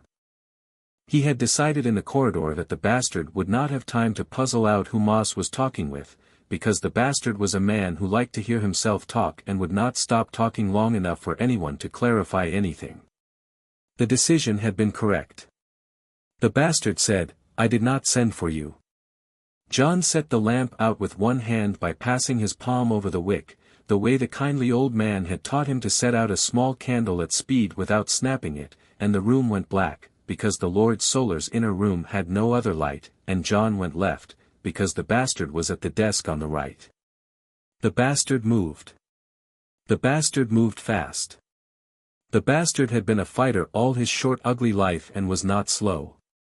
The bastard reached for the small knife on the desk. The bastard came around the desk in the dark with the knife low and the breath quick. The bastard had a fighter's instinct. The fighter's instinct went up against 4 years of being struck in a kitchen by a girl with a wooden bucket who would not say anything when she struck. Jon let the bastard come to him. Jon let the bastard come to him because the bastard, in the dark, had been planning to come to where the lamp had been, and the lamp had been on the desk, and Jon was not at the desk. The bastard came to where Jon was not, and corrected wrong, because the bastard had not learned in a kitchen with a girl how a man corrects a step in the dark, and Jon corrected silently to the bastard's left and put the working knife in under the bastard's right ear and out the back of the neck in the same one motion the kindly old man had once approved of. The bastard's mouth opened. The bastard's mouth made a sound that was not a word. The bastard came down at Jon's feet with the small clean knife still in his hand, having opened the soft of Jon's coat, but not the soft of Jon, and Jon stepped back, and stood, and listened, and the room was quiet around the woman on the settle, who was not breathing in the way of a woman about to scream, because the gag was preventing the scream, and the gag was, Jon noticed without comment, the bastard's own. He went to the woman. He cut the gag. He cut the cords on her wrists. He spoke in the man-at-arms' voice in case she had been keeping count of the men in the keep by their voices. Out. Down the kitchen stair. Through the south postern. Take the north road. Do not look back. She looked at him. She did not speak. She had been past speaking for some time. She got off the settle. She stood. She did not thank him. She did not need to. She went to the door and she opened it without making it sound. She was on the small back stair and gone. Jon turned. He looked at the bastard on the floor. He looked at the bastard's father's letters open on the desk. He looked at the lamp. He relit the lamp with a flint from the man-at-arms's pouch. He turned the wick low. He sat down at his father's desk in his father's chair under his father's lamp, and he read, in the bastard's neat sloping hand, 4 months of letters between the bastard and his father. He read in the second hour of morning at his father's desk, which he had never sat at as a boy, because his father had not let him, and which he sat at now because the bastard's blood was on the floor and the room was, by accident, his again until daybreak. He read what the Boltons were doing with the North. He read where the Fry men were, and how many. He read what the Lannisters had agreed to, and what they had not yet been asked to agree to, and what they would be asked for in spring. He read the names of the lords who had bent and the lords who had not, and which were Lord Bolton's particular targets in the next moon. He read, on the last page of the topmost letter, a thing his stomach turned over for, although his face did not change in the lamplight. He read that there was to be a wedding at the Twins in the 3rd moon of next, and that the Bolton men would be there in number, and that the Fry men would be there in number, and that Lord Walder Fry had agreed to a thing the bastard's father called, in a small unornamented phrase that might have been the most chilling thing John had read in the whole pile, the Stark business. He read the date. The date was 3 weeks past. He sat at the desk a long while. He did not move. He did not pick up the quill.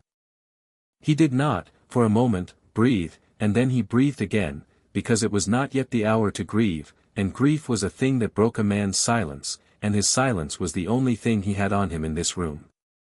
He folded the topmost letter. He folded each of the 4 months of letters. He put them in his coat. He wiped the desk with the man-at-arms's sleeve. He set the quill back in the inkstand exactly as the bastard's table steward had set it. He blew out the lamp. He went down the small back stair. He stepped over the sergeant. He went out by the side door.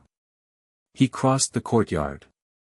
He climbed up to the man-at-arms's barracks, and he laid the man-at-arms's coat on the man-at-arms, and he peeled the man-at-arms's face off himself with the small bone hook, and he set the face inside its linen square inside his cart in the Wolfswood, a 1/4 mile down the King's Road, 20 minutes after that.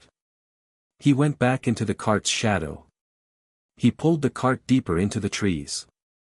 He sat on the offered rail of the cart and he held one hand inside the other and he sat for a 1/4 hour without moving. Then he packed his cart. Then he started south. He went hard. He went hard for 9 days. He took ferries he had not taken before. He bought a horse in the Riverlands at a price that was twice fair and did not haggle, because the horse was a fast horse and he was not, this week, a peddler. He rode the horse. He rode through small holdfasts that flew small banners that had been changed in the last fortnight. He rode through villages where the King's Road's traffic had not been heavy in months because the war had moved off it. He rode at the speed a faceless man had been taught to ride at, which was the speed a man could go for 14 hours and pick up again at dawn without breaking the horse, and which was the fastest speed in the world for a single rider on a good road with a fair horse, because the speed had been worked out by men who had needed to be in a city by morning and had paid attention. 2 nights out of the Twins, on a stretch of King's Road 5 miles south of the inn at the crossroads, he picked up a follower. The follower was a Lannister man-at-arms in the colors of the boy king's household, and the man was riding at the speed a man rides who has been told to overtake a road mark, and the man was, John worked out by the time the man had been a 1/4 mile behind him for an hour, working his way through the King's Road's traffic looking for a peddler with a horse and cart roped behind in the description Lord Bolton's senior officer in the camps had, by then, prepared in some haste and circulated to the boy king's nearer riders. John did not run. Running, on a horse with a cart roped behind, was a confession. He stopped at the next inn. He stabled the horse. He sat at a small table in the common room and ordered the inn's small beer. He did not look at the door when the door opened. The door opened. The Lannister man-at-arms came in. The Lannister man-at-arms ordered the inn's small beer. The Lannister man-at-arms sat at a table 6 paces away from John and looked at John over the rim of his cup with the courteous attention of a man who is debating how to ask a question without asking it, and who does not, for the moment, want to spook his question's quarry by being seen to draw. Jon let the Lannister man-at-arms drink. Jon let the Lannister man-at-arms set down his cup. Jon let the Lannister man-at-arms make the small sound men make when they are about to stand up. At the small sound, Jon stood first. Jon went past the man's table at a peddler's preoccupied pace. Jon laid one hand on the man's shoulder in passing, a gesture that was, in a common room, not noteworthy, the way a man may steady himself by another man's chair as he goes by, and the small steel needle from the waif's pinewood handle went into the soft place at the back of the Lannister man's neck just under the rim of the helm collar in the same brief moment, in and out and away, and the Lannister man did not call. The Lannister man only set his hand back on the table to steady himself, and his shoulders fell forward an inch, and a moment later he was at his cup, leaning on his elbow with his head close to the cup, in the posture of a man who has decided to drink another quarter hour. The innkeeper, who had been moving among the tables with a pitcher, did not look. The innkeeper had, by the long practice of men in inns on bad roads, learned not to look.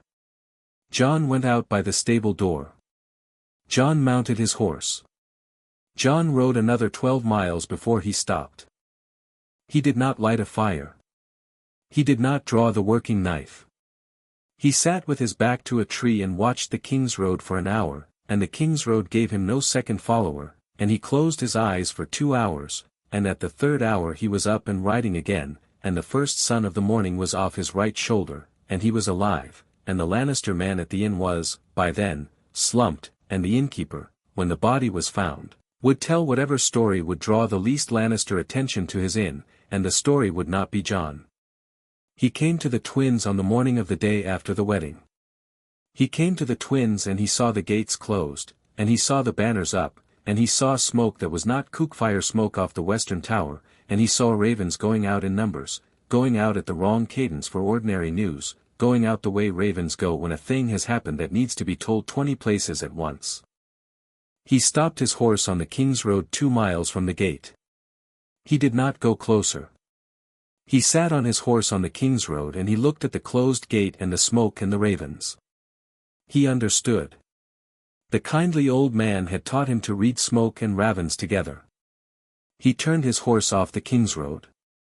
He went into a small field over a low wall, and he dismounted, and he sat on the wall, and he laid his hands on the wall, palms down, and he looked at his hands a long while, and he counted the cuts on the backs of his hands he had earned in 2 years at the wall, and he counted the calluses at the base of his fingers that he had earned in the temple, and he counted the wedding ring his father had put on his mother's finger in a sept Jon had never seen and would never see, which was not on his hand but was, by inheritance and by the temple's reckoning, in his blood. He counted these things until the count steadied. His brother was dead. His brother, his cousin, had been at a wedding under guest right and had been killed. His brother's mother had been killed. His brother's banner men had been killed. The Fry men and the Bolton men had done it and the Lannister gold had paid for the doing, and the boy king had not, in the careful drafting of the letters Jon had read at his father's desk, signed the order, but had not, more carefully, refused to sign it either, which was the thing that, in any court of any reasonable god, was the same as signing. The boy king had killed his brother by not refusing to. He stood up off the wall. He did not weep. The weeping would come, at a later date, in a colder place, with a hand on the back of his neck that he had not earned and would still not refuse. He did not weep in the field. He folded the 4 months of letters more tightly and put them deeper in his coat. He mounted his horse. He turned the horse north. He rode north. He rode for 3 weeks. He did not go through Winterfell. He did not go through Serwyn. He did not go through Hornwood. He went up the King's Road as Pate Long again, with the cart now roped behind the horse, and he sold a comb at a crossroads and a spoon at a holdfast and 3 needles at an inn, because to do otherwise was to be a man not selling combs and spoons and needles, and he was a man selling combs and spoons and needles, and the wares would be the wares until he was past the wall. He thought, riding north in those 3 weeks, of his sister Sansa. He thought of her in the city he had read in the bastard's letters, in a hall of mirrors and gilt under the boy king's gaze, and he thought of how she had been at 12, before he had left, when she had still been a girl who put cake on her finger and licked her finger after, and he thought of the letter's cold mention of her, the elder Stark girl, retained, and he understood that the elder Stark girl, retained, was a thing the boy king's men would, sooner or later, decide to spend or not. To spend. He filed this. He filed it not in the small ledger in his palette but in the smaller second ledger he had begun to keep after the night of the wedding, which had no pages and was kept in his teeth, of names whose owners had cost him a brother and would, if the chance came, pay him back with their own. He thought of Arya. He did not know where she was. He did not know if she was alive. He thought of her with the small private tenderness that, he understood, the temple had not asked him to give up, because the temple did not ask a man to give up the parts of him that did not get in the way of the work, and Arya did not get in the way of the work. Arya was, perhaps, the work's small twin, somewhere on a road, and Jon thought, riding, that if she was alive he would find her, because finding small fierce people on roads was a thing the temple had given him the shape of, and he could spend the shape on his sister as well as on a Lannister man-at-arms in an inn. He came to Castle Black in the last week of the second moon of his second year. He set the cart in a stand of hardwood and he changed back to his own face and his own black wool, and he went up to the gate, and the steward at the gate said, "Eamon." "Yes." "You were south." "Yes." "You bring news." "I will tell the old bear." He told the old bear. He told him in the 4th hour of morning by a fire that had been kept stoked for him because Mormont, who had heard from his ravens what the boy king's ravens had told him in pieces, had been waiting up. Mormont sat in his solar with his hand on his raven and the raven's eye on Jon's coat where the 4 months of letters were folded, and Mormont said, "Bring it." Jon brought the letters. He laid them on the desk. He laid them in order. He stood while Mormont read them. Mormont read them. He read them twice. He set them down. He looked at Jon. "The bastard. Dead. Tell me you did not leave a sigil." "I left no sigil. The bastard sergeant is dead in a stairwell. The bastard's table steward is dead at his desk. The bastard is dead in the inner room. The man-at-arms whose face I borrowed slept 4 hours and woke and remembered nothing. The bastard's father, in the camps, will be told within the moon. The bastard's father will not yet know by what. He will guess. He will not guess this.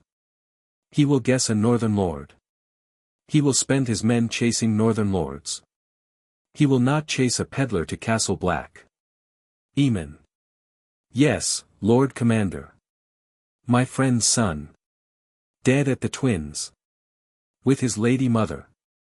With his bannermen. The wedding was guessed right. The Freys and the Boltons. The Lannisters paid." Mormont set both hands flat on the desk. He set them flat the way Eddard Stark had set them flat at his desk in the years Jon had watched, and Jon had not known until this moment in this small solar that he had taught himself the same gesture by watching his father.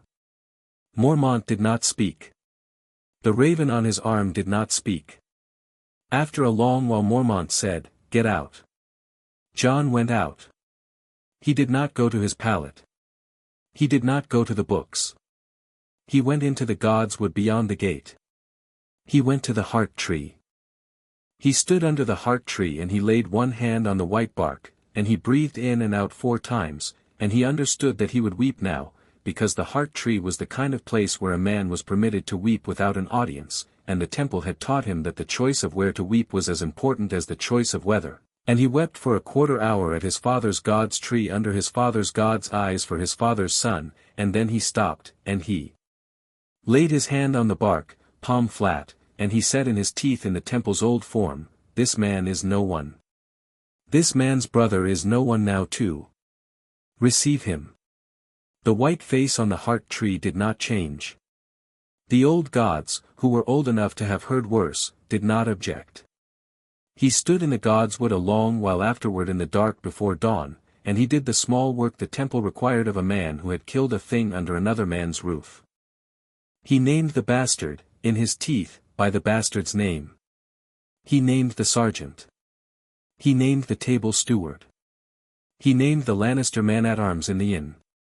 He did not name the man-at-arms whose face he had borrowed, because the man-at-arms was alive.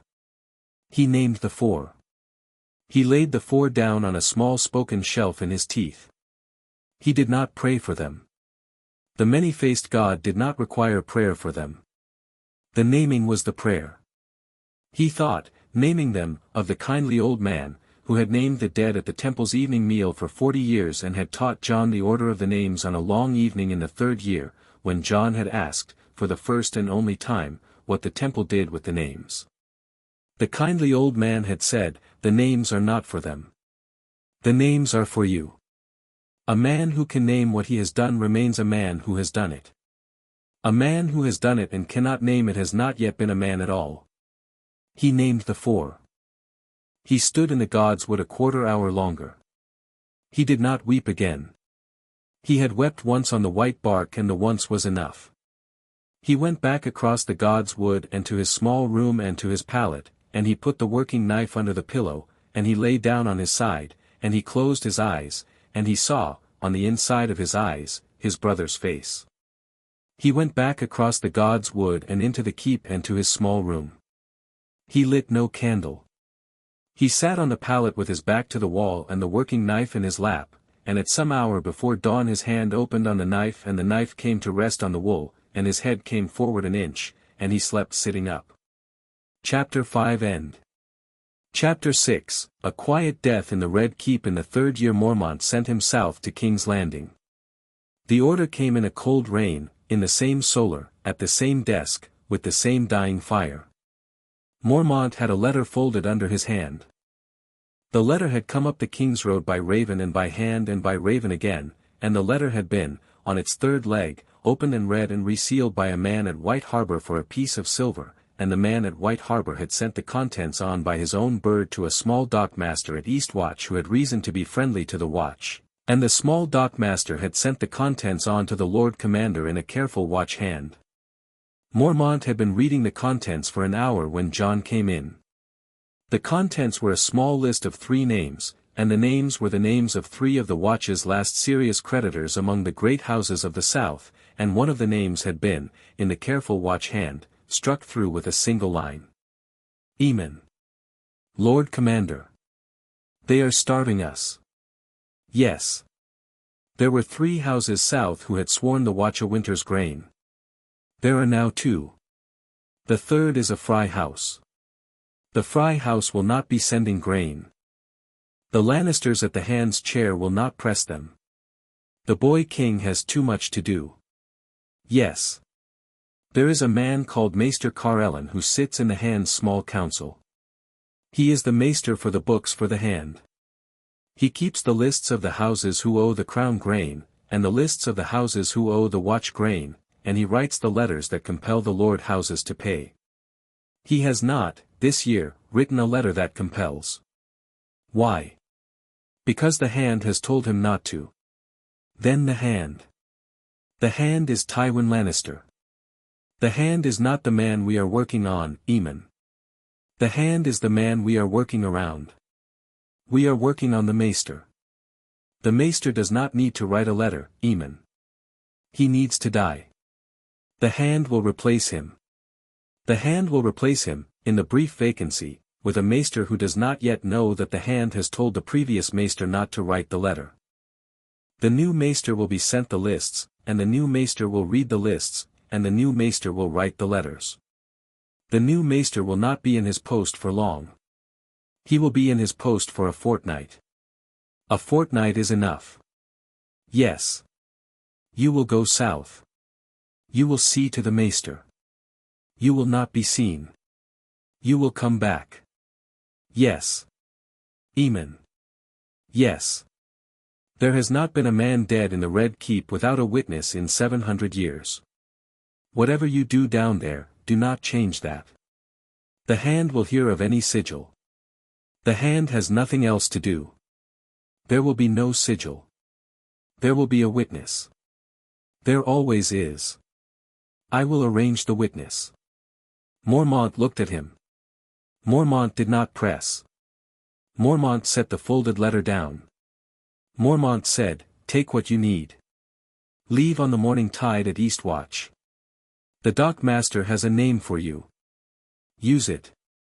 He left on the morning tide at Eastwatch. He took the long sea route, Eastwatch to White Harbor to Gulltown, Gulltown to Duskendale, Duskendale by foot to King's Landing, because the King's Road in the third year had a thicker watch on it than the sea, and because a man who came into the city by the Gold Road or the King's Road was a man who had a story for the gate guards, and a man who came into the city by Duskendale was a man with a sack and a pair of legs and no story, and the gate guards in their thousands at the river gate did not, on most evenings, ask. He took the route. He came into the city in the third week. He came in as a hedge septon. The hedge septon's face was from the temple's lower hall. The hedge septon had been a Westerland's man called Septon Row who had died in Pentos at 58 of a fever, and his face had been kept since, against a request the temple had been preparing to make of itself for some long time. The hedge septon had a soft round face and a thinning crown and a small beaded leather belt with a seven-sided pendant of pewter, and the hedge septon walked with the small inward-turned tread of a man who had done 40 years of long roads and was tired of his own boots. Jon walked it. He had been drilled in the tread on a long evening at the temple before he had sailed. The hedge septon's voice was a soft Westerland's burr Jon had practiced on 3 Westerland's maidservants in Braavos.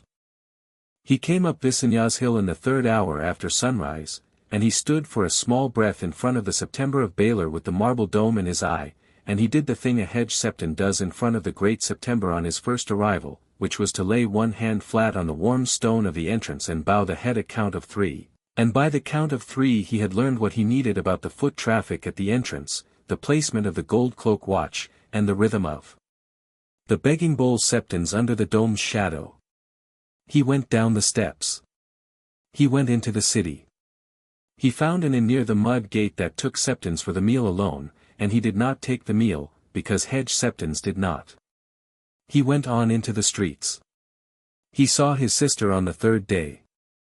He had not gone looking for her.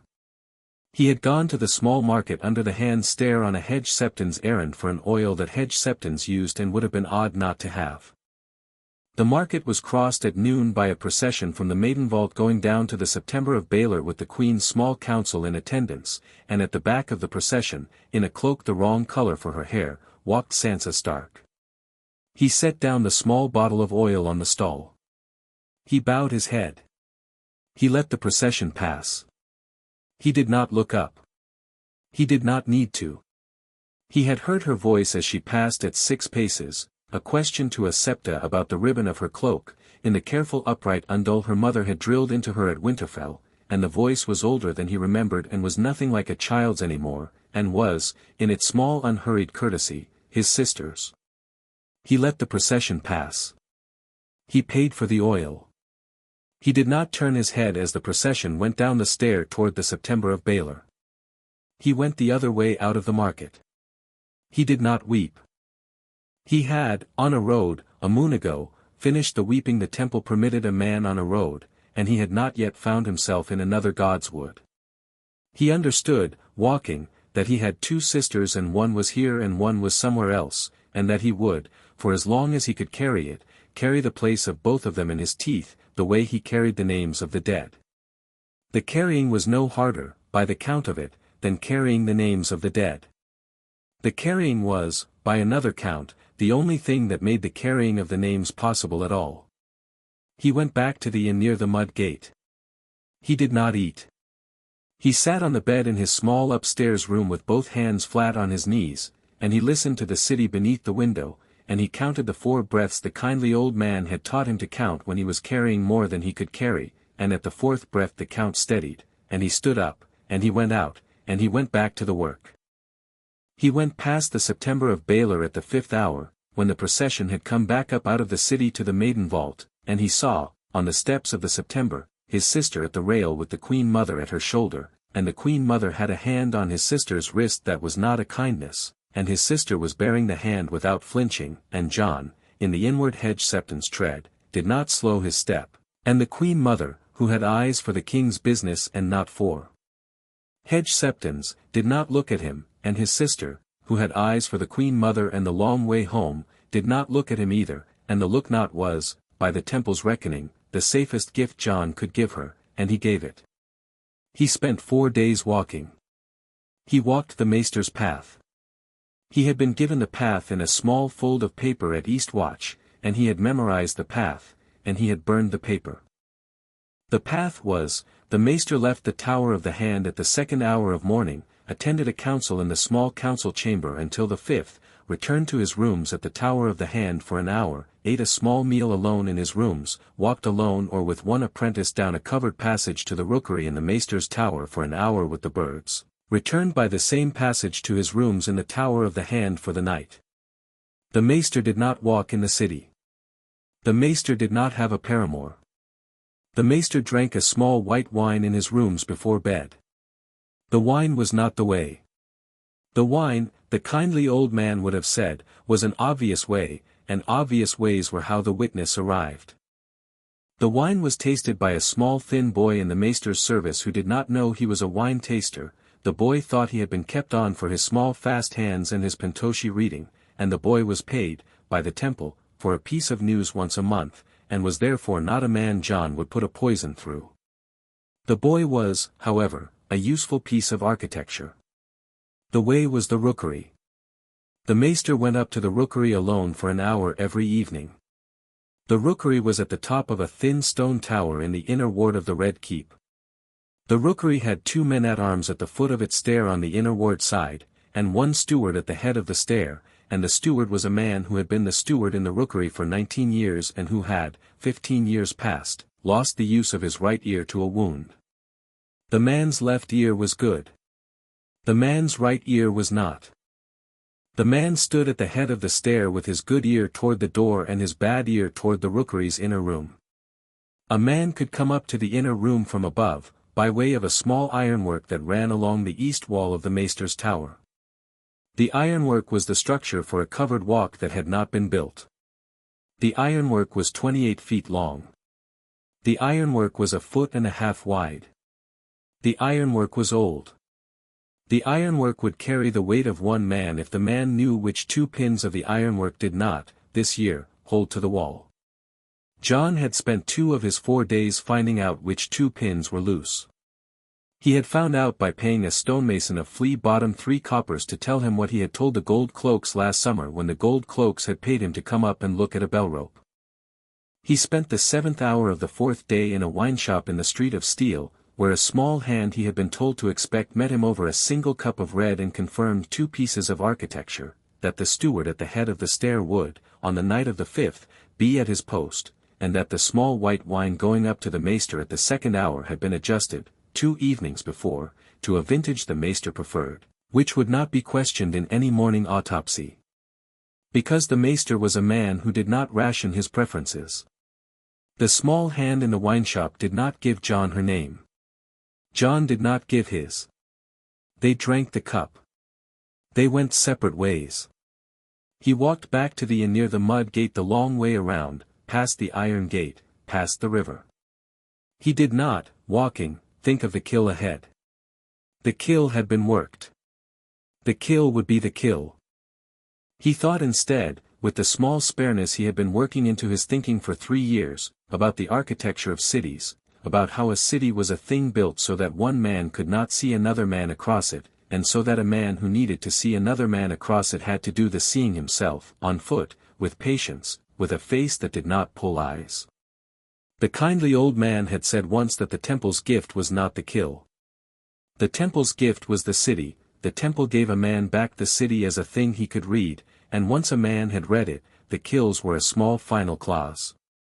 Jon went up the ironwork on the 5th night. He went up at the 2nd hour of the maester's hour with the birds.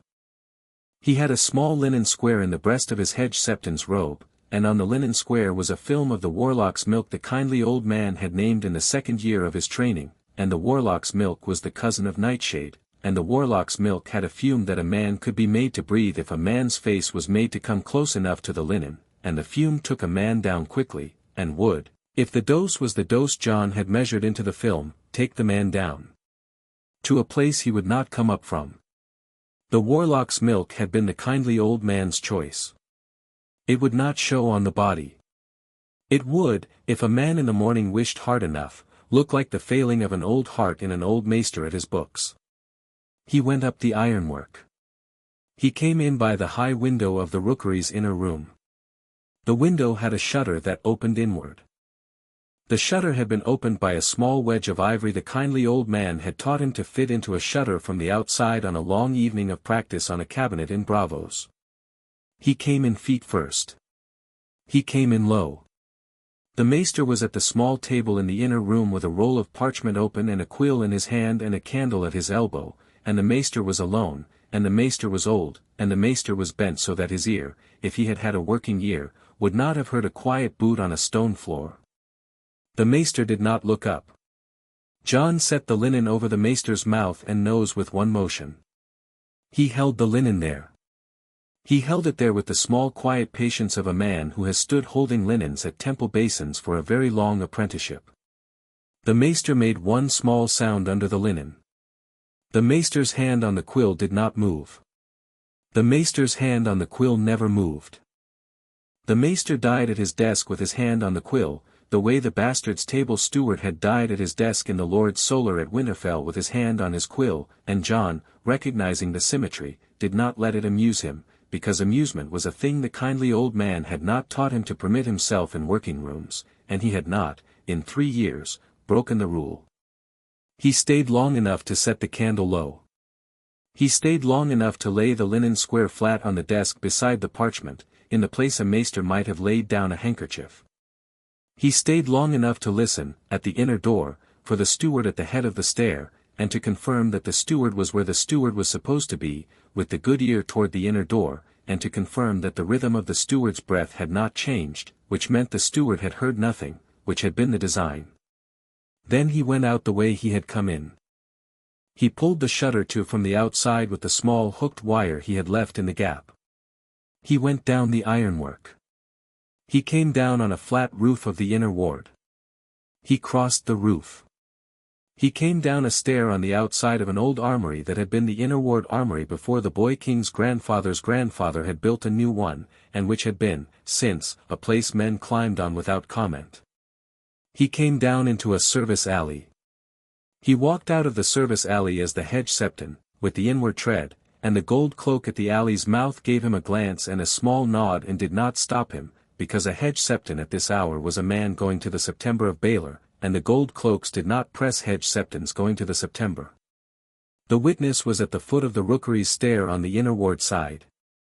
The witness was the steward at the head of the stair, who had 19 years in the rookery, who had not heard a thing, and who would, in the second hour after Jon had gone, climb the stair to bring the maester his small white wine in the silver cup the maester drank from at this hour every night, and would find the maester at the desk with his hand on the quill, and would set down the silver cup, and would lay one hand on the maester's shoulder, and would call out, once, quietly, so as not to startle the birds, for the men-at-arms below. The witness was not a witness in the sense the hand of the king would understand. The witness was a witness in the sense the many-faced God understood, which was a man who confirmed that a death had occurred, and that the death had been a small old maester at his desk. That was the witness Mormont had told him there would always be. That was the witness Jon had arranged. The witness would, in the morning, write a careful note for the hand, in the careful watch hand the witness had been trained in 19 years before. The note would say, His Grace the Maester Carellen passed in his hour with the birds, with the quill in his hand, in the manner of a man whose work had not finished him. He was at his lists. He had, an hour before, complained to me of a tightness in the breast. There was no person with him at the hour. The candle was at the lower setting. The window was shuttered. The hand of the king would read the note. The hand of the king would not believe the note. The hand of the king would send his own man to the inner room. The hand of the king's own man would find the inner room as the witness had described it. The hand of the king's own man would find no second man's footprint in the dust, no smell of any of the obvious agents, no cup that had been drunk from but the maester's own. The hand of the king's own man would find, however, in the corner of the desk farthest from the parchment, and would not know what he was finding, because the thing was sized to be unnoticed by any man who was not looking for it, a single thread, 3 inches long, of a thin fine grey linen. The kindly old man had made Jon practice, in his 5th-year evenings, leaving a thread. The thread was not the temple's sigil. The thread was older than the temple's sigil. The thread was, in the small inner reading of certain men of certain professions across the free cities and the Westeros that knew free city men, a courtesy. The thread said, "A man came in." The thread said, "A man left." The thread said, "A man wishes the hand of the king to know that there is a man of the temple in the city, in case the hand of the king has business he did not yet know he could take to the temple." The thread also said, "A hand of the king who chose to take the matter to the temple was a hand of the king who had, in the temple's books, accepted that a thing had happened that would not be punished." The thread bought the temple's silence, in exchange for the hand of the king's silence. It was a transaction Tywin Lannister, a man of clear precise reckoning, would understand, if he understood it at all. The temple, the kindly old man had said, did not need the hand of the king to like the transaction. The temple needed the hand of the king to recognize it. The hand of the king's man would bring the thread to the hand of the king in a small fold of paper at midday. The hand of the king would look at the thread under his good window for the time it took to draw a breath. The hand of the king would put the thread on a saucer. The hand of the king would not call for the gold cloaks. The hand of the king would not call, even, for his son. The hand of the king would call for his maester of the lists. The hand of the king's maester of the lists would arrive within the hour. The hand of the king's maester of the lists would be, by the hour after that, sitting at the dead maester's desk, with the dead maester's parchment in front of him, and would be writing, in a different careful hand, the letters that compelled the lord houses to pay. The hand of the king would have done this to spite the temple, by getting the work done before the fortnight was out, and would not yet realize that the temple had wanted the letters written and had paid for the writing of them by the death of the previous maester. The hand of the king would realize it eventually. He always did. By that hour Jon was on the road to Duskendale. Tywin Lannister read the witness's note at the 3rd hour after dawn. He sat in his high-windowed solar with his hand on the parchment and the parchment laid flat under the green stone he used to keep his papers from drifting, and he read it twice. He set it down. He looked at the small saucer at the corner of the desk on which his man had laid the thread. The thread was 3 inches long. The thread was a thin fine grey linen. The thread was the same fine grey linen that his accountants in the Westerlands had reported, twice in his lifetime, as having been left on the desks of certain men in certain trading houses across the free cities at the times of certain useful deaths. He had not, in either case, called for an inquiry. He had not called for an inquiry on the principle that if a thing in his own house, against his own enemy, had been done at no charge to him, he would not pay for the explanation. He picked up the thread between his thumb and the side of his finger. He held it to the window. The light came through it and went on. He set the thread down. He sat at the desk a long while. He did not speak. He did not call. After a quarter hour he wrote 4 words on a small fresh sheet of paper. The 4 words were the names of the 2 houses that had owed the watch grain and had not, this year, paid. He set the sheet aside. He took up a fresh sheet. He wrote, in the slow precise script he used for his most considered orders, Maester Sinval from Casterly Rock, by the morning post, for installation in the room above, effective the hour.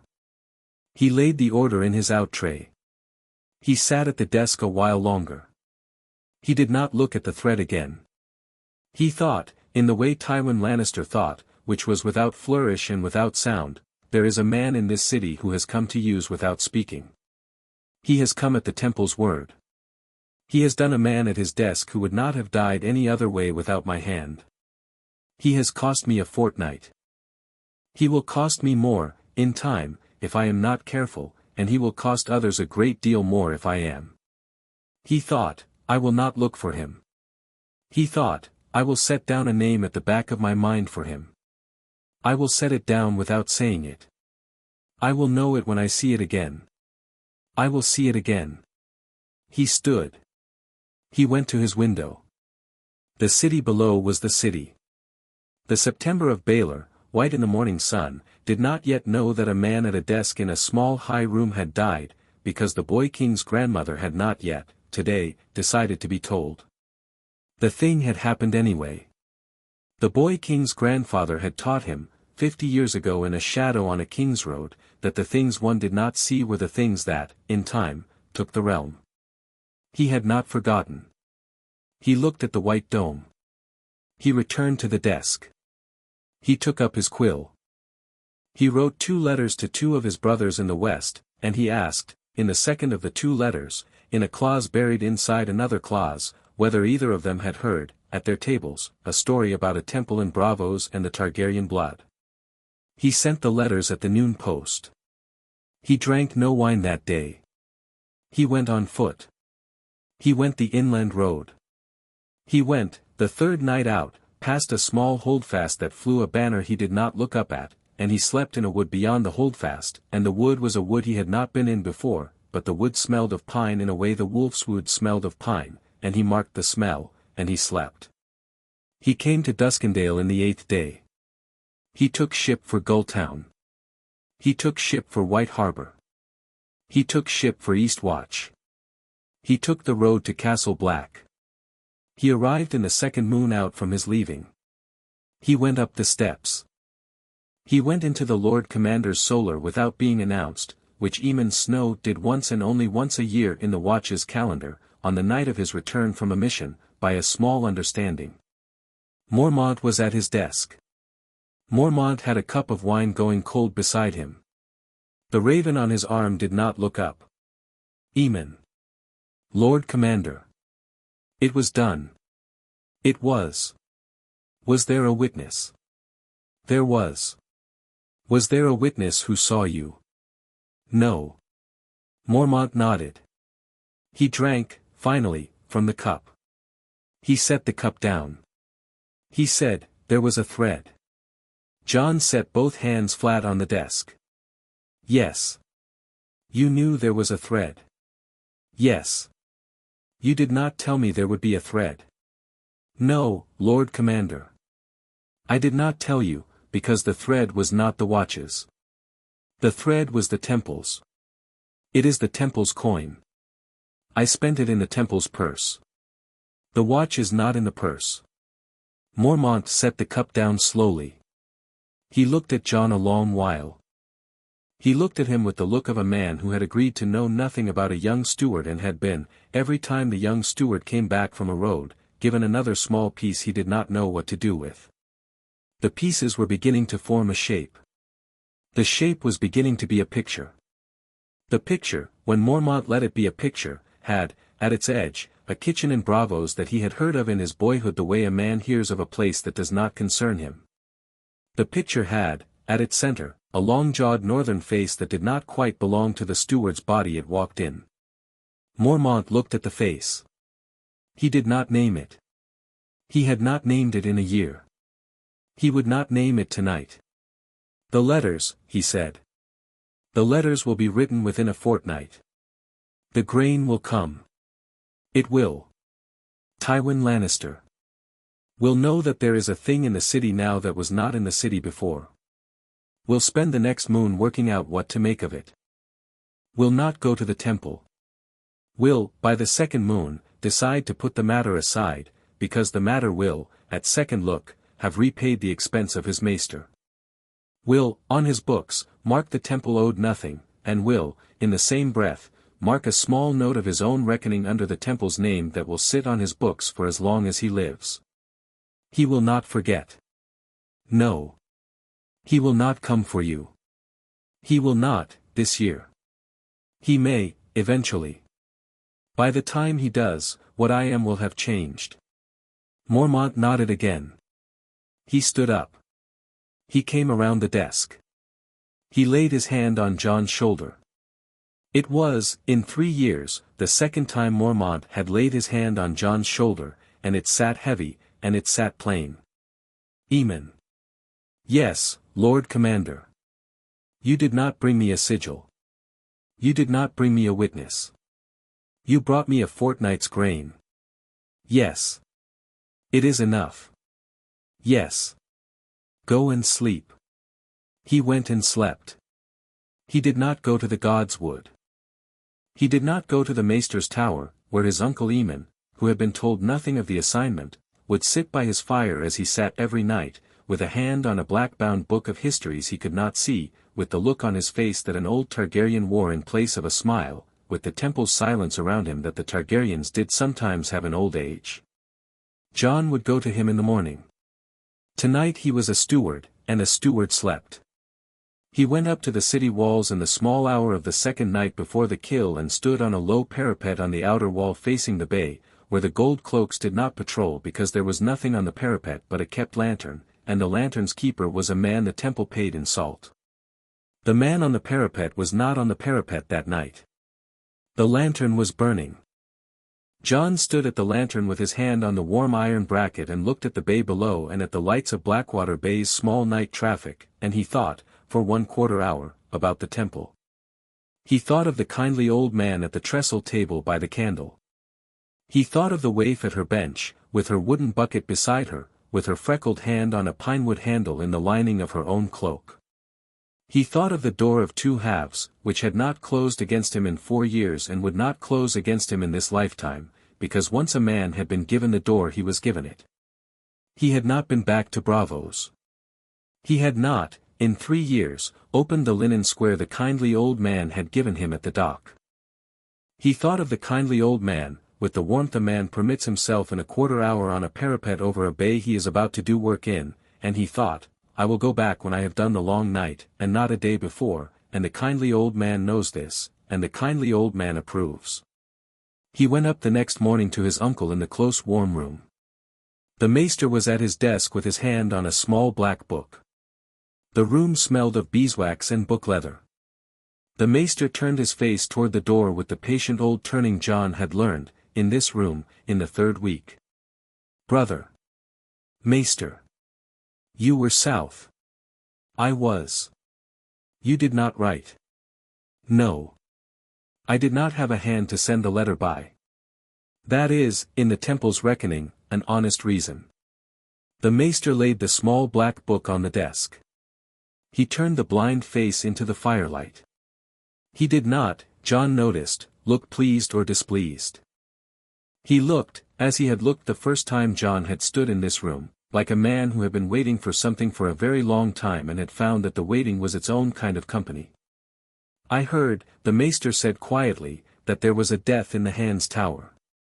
Yes. I heard there was a thread. Yes. There has not been a thread in this city in 72 years. There is one now. What did the thread cost you? A fortnight in the south. A face I will not wear again. What did it cost the city? A Maester at a desk. The old man nodded. He did not say more. He reached out his hand. Jon laid his hand under the old hand the way he had laid it 3 weeks into his first year at the wall. The old fingers closed for a long count. The old fingers let go. Sit, brother. There is bread. Help yourself. He sat. He helped himself. He ate the small flat bread the Maester kept on the side, and the bread was honest, and he was tired, and the close warm room with the beeswax and the book leather was, for as long as he sat in it, the closest thing to the kindly old man's kitchen he had found on this side of the narrow sea. The old Maester did not speak again. He picked up the small black book. He held the book in his lap and did not read it, because he did not need to read it, because he had read it in his eyes when he had had eyes, and the rest he carried by memory, and he sat with the book in his lap and the boy at his table and the fire going down, and the small beeswax smell, and the small book leather smell, and the small dark wing of the silence in the room that the Targaryens, in old age, sometimes had. Chapter 6 End. Chapter 7, The Brother Seen the 4th year began with a dream. He had stopped having dreams in the 4th year of his training in Braavos, by an exercise the kindly old man had drilled him in for 2 seasons, and he had not had a dream since, and so when the dream came in the 2nd moon of the 4th year, in his small room at Castle Black, with his back to the wall and the working knife on the wool, he understood that the dream was not a dream. He was in the God's Wood. He was standing at the heart tree. The white face on the heart tree had eyes, which the white face did not have when he stood at it in the day, and the eyes were not the eyes of the heart tree but of a boy. The boy was small and he was thin and he was sitting in the snow under the heart tree's roots with his back to the bowl, and he was wearing a fur cloak Jon had not seen before, and he was looking up. "Brother," the boy said. Jon did not move. "Brother, I see you." Jon set both hands flat against the white bark. "Brother, I see you under all of them. I see the wine cellar. I see the peddler. I see the man-at-arms. I see the hedge septon. I see the steward at the desk. I see the boy who set down the wooden practice sword on the chest at the foot of my brother's bed. I see all of them, brother. I see you under all of them. You did not put me down with the practice sword.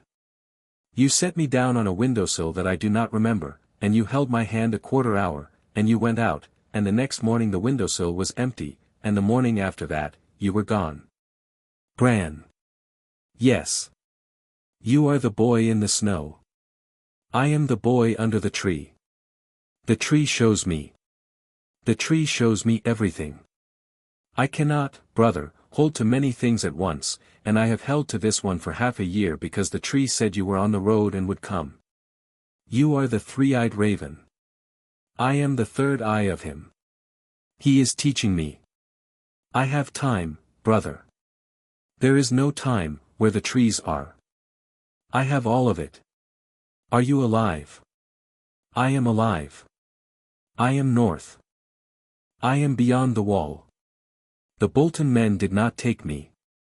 Hodder took me out. The crow led us. Rickon. Rickon is on Skagos. Rickon is alive. Arya. Arya is on the road from Saltpans. The temple knows where. Ask the temple. Jon laid his forehead against the bark. The bark was cold. The bark was not cold in the dream as it would have been cold in the day. The cold was the cold of a thing that had been standing in the snow under no roof for 9,000 years and had decided that cold was its own light. He understood. He thought, this is what the boy has become.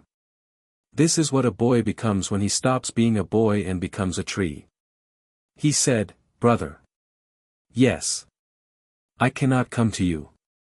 Not yet. No. You must hold. I am holding. What is coming? The long night. How long? As long as you let it be. Brother, you must not lay yourself down. Not yet. The long night cannot be ended by an army, by Stannis, by the kindly old man's temple. It must be ended by men inside it. You are the man inside it. You are the only man inside it. The many-faced God put a face on you for this. Father knew. Mother knew. Eamon at the wall knows. The kindly old man at the temple knows. I know. You are no one. You are the only one. Do not, brother, when they ask, say no. They will ask. Tomorrow. Bran. Yes. I love you. Yes, brother. I know that. I have known it under all of them. He woke before dawn with his hand on the working knife on the wool and the wool damp and the breath going steady, for breaths, for breaths, for breaths. He sat up. He drew the cloak around him. He sat on the pallet with his hands folded against his collarbone in the way the waif had drilled him to sit when he had carried more than he could carry. He understood that he had been seen. He understood that the seeing was a thing the kindly old man had known would come. He understood that he had reached the boundary of what the temple's gift could carry alone. Stannis came in the third hour of morning.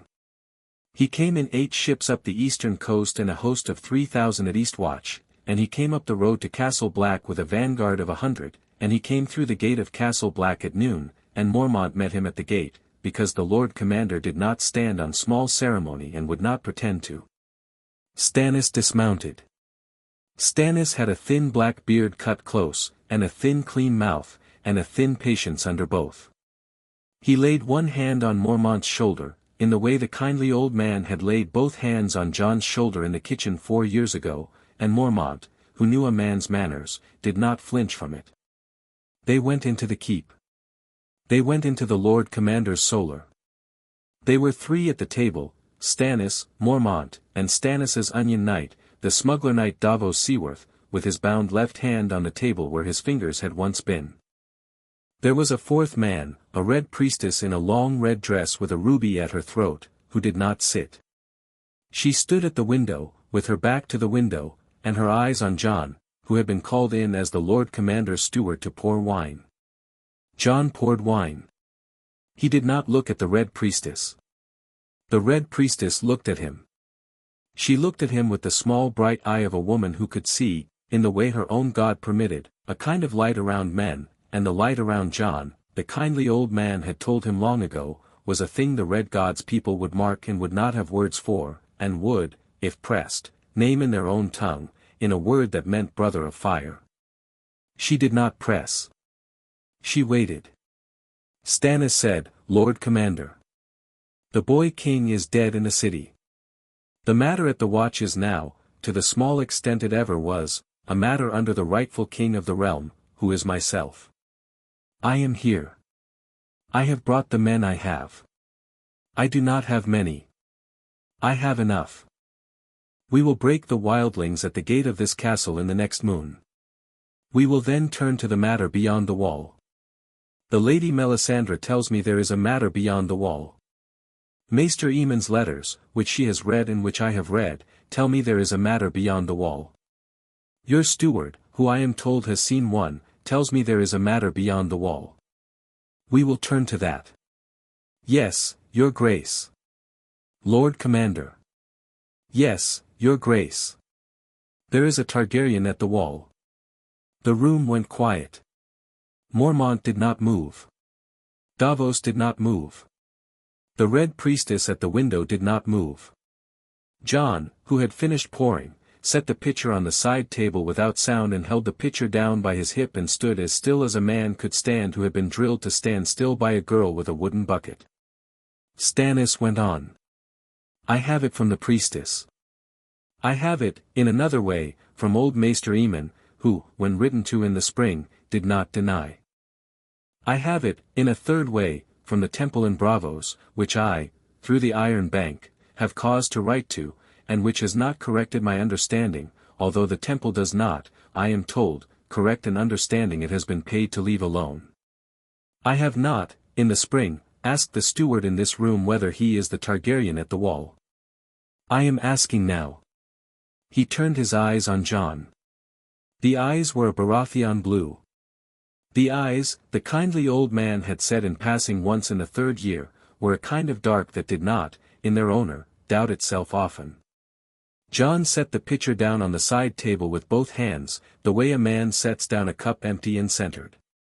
He looked up. He looked at Stannis. Yes, he said. Mormont, in his chair, did not move. Davos, on the bench, did not move. The red priestess at the window let one breath out through her nose. Stannis nodded once. He said, Your name. Aemon Targaryen, by my mother. Jon Snow, by my keeping. Aemon Snow, by the watch. Your father. Rhaegar.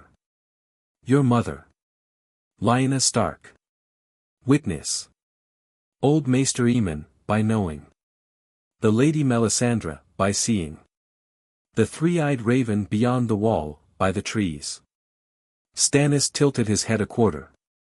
He was not a man who tilted his head far.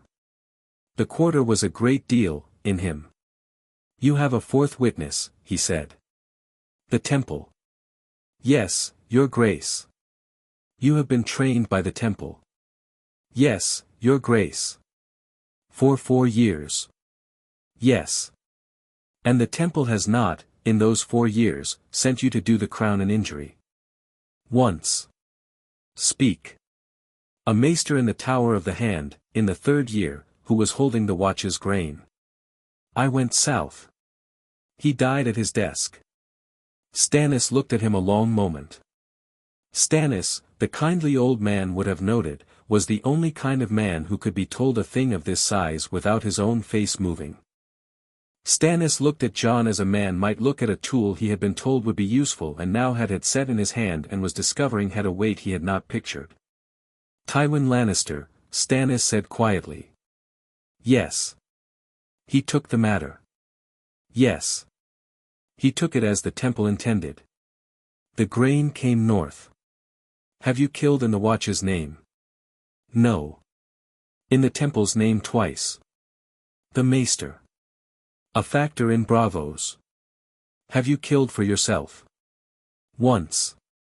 Ramsay Bolton. In the Lord's Solar at Winterfell. He had a woman bound. I went in for the Lord's letters. I killed him on the way. Stannis breathed in.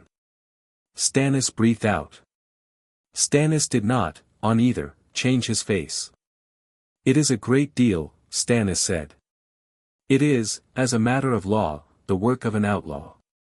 As a matter of war, it is the work of a man whose use I cannot, today, do without. As a matter of blood, it is the work of a Targaryen.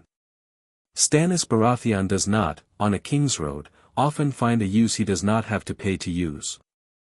I will pay for this one. The price will be, you will swear to me. You will swear with the words and the body. You will swear, as my brother's son did not swear, on the Targaryen blood. You will swear, as my brother's son did not swear, on the temple's discipline. And you will swear, as a Stark would swear, on the heart tree in this God's wood, that you will give the realm the long night before you give it anything else. I will. Lord Commander. Your Grace. You have not had this man in your books for the duration of his service. You have had a thing in your books.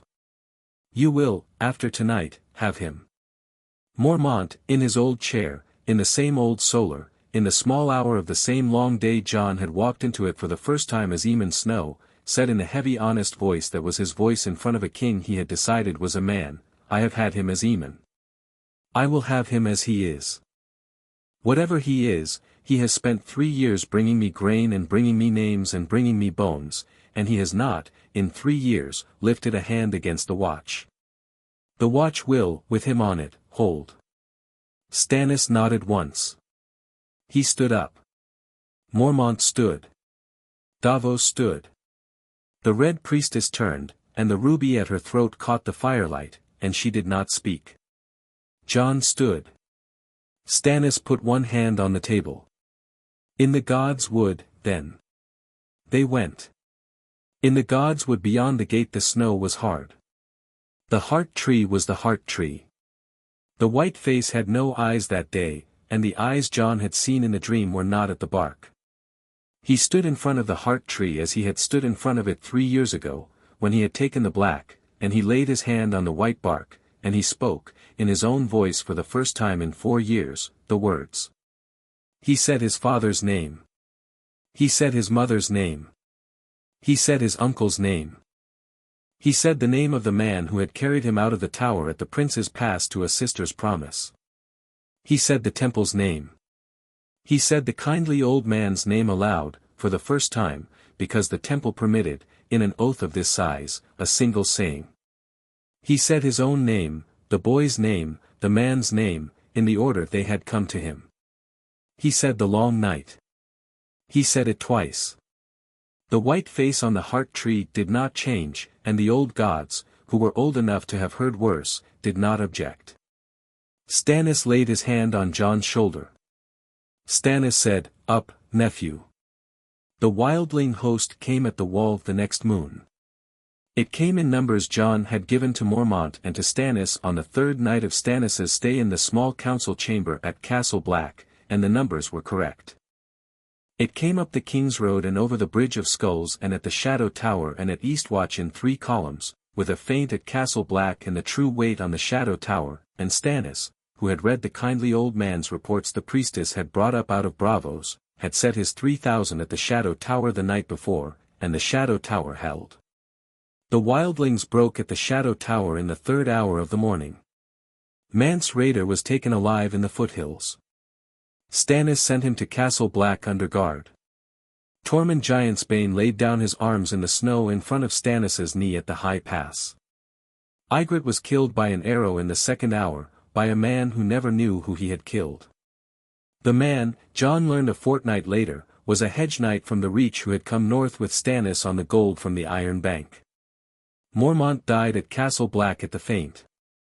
He died because he had ridden out at the sound of a hunting horn at the second hour of morning when a small wildling raid had come up to the gate, and he had ridden out as the Lord Commander rode out, alone with his raven on his arm and 3 sworn brothers behind him, and the raid had been a feint behind a feint, and the third feint had been a wight that had been waiting in the ditch under the road since the night before, and the wight had come up out of the ditch and taken the Lord Commander's horse out from under him, and the Lord Commander had gone down, and Jon had been on the wall and had seen, and had come down the wall in the way a man comes down a stair who has practiced coming down stairs for 4 years in a temple, and had killed the wight with a torch and the working knife in 11 seconds by his count, and had knelt by Mormont, who was on his back with his black wool open at the throat where the wight's hand had been and who was not, by Jon's eye, going to live the quarter hour.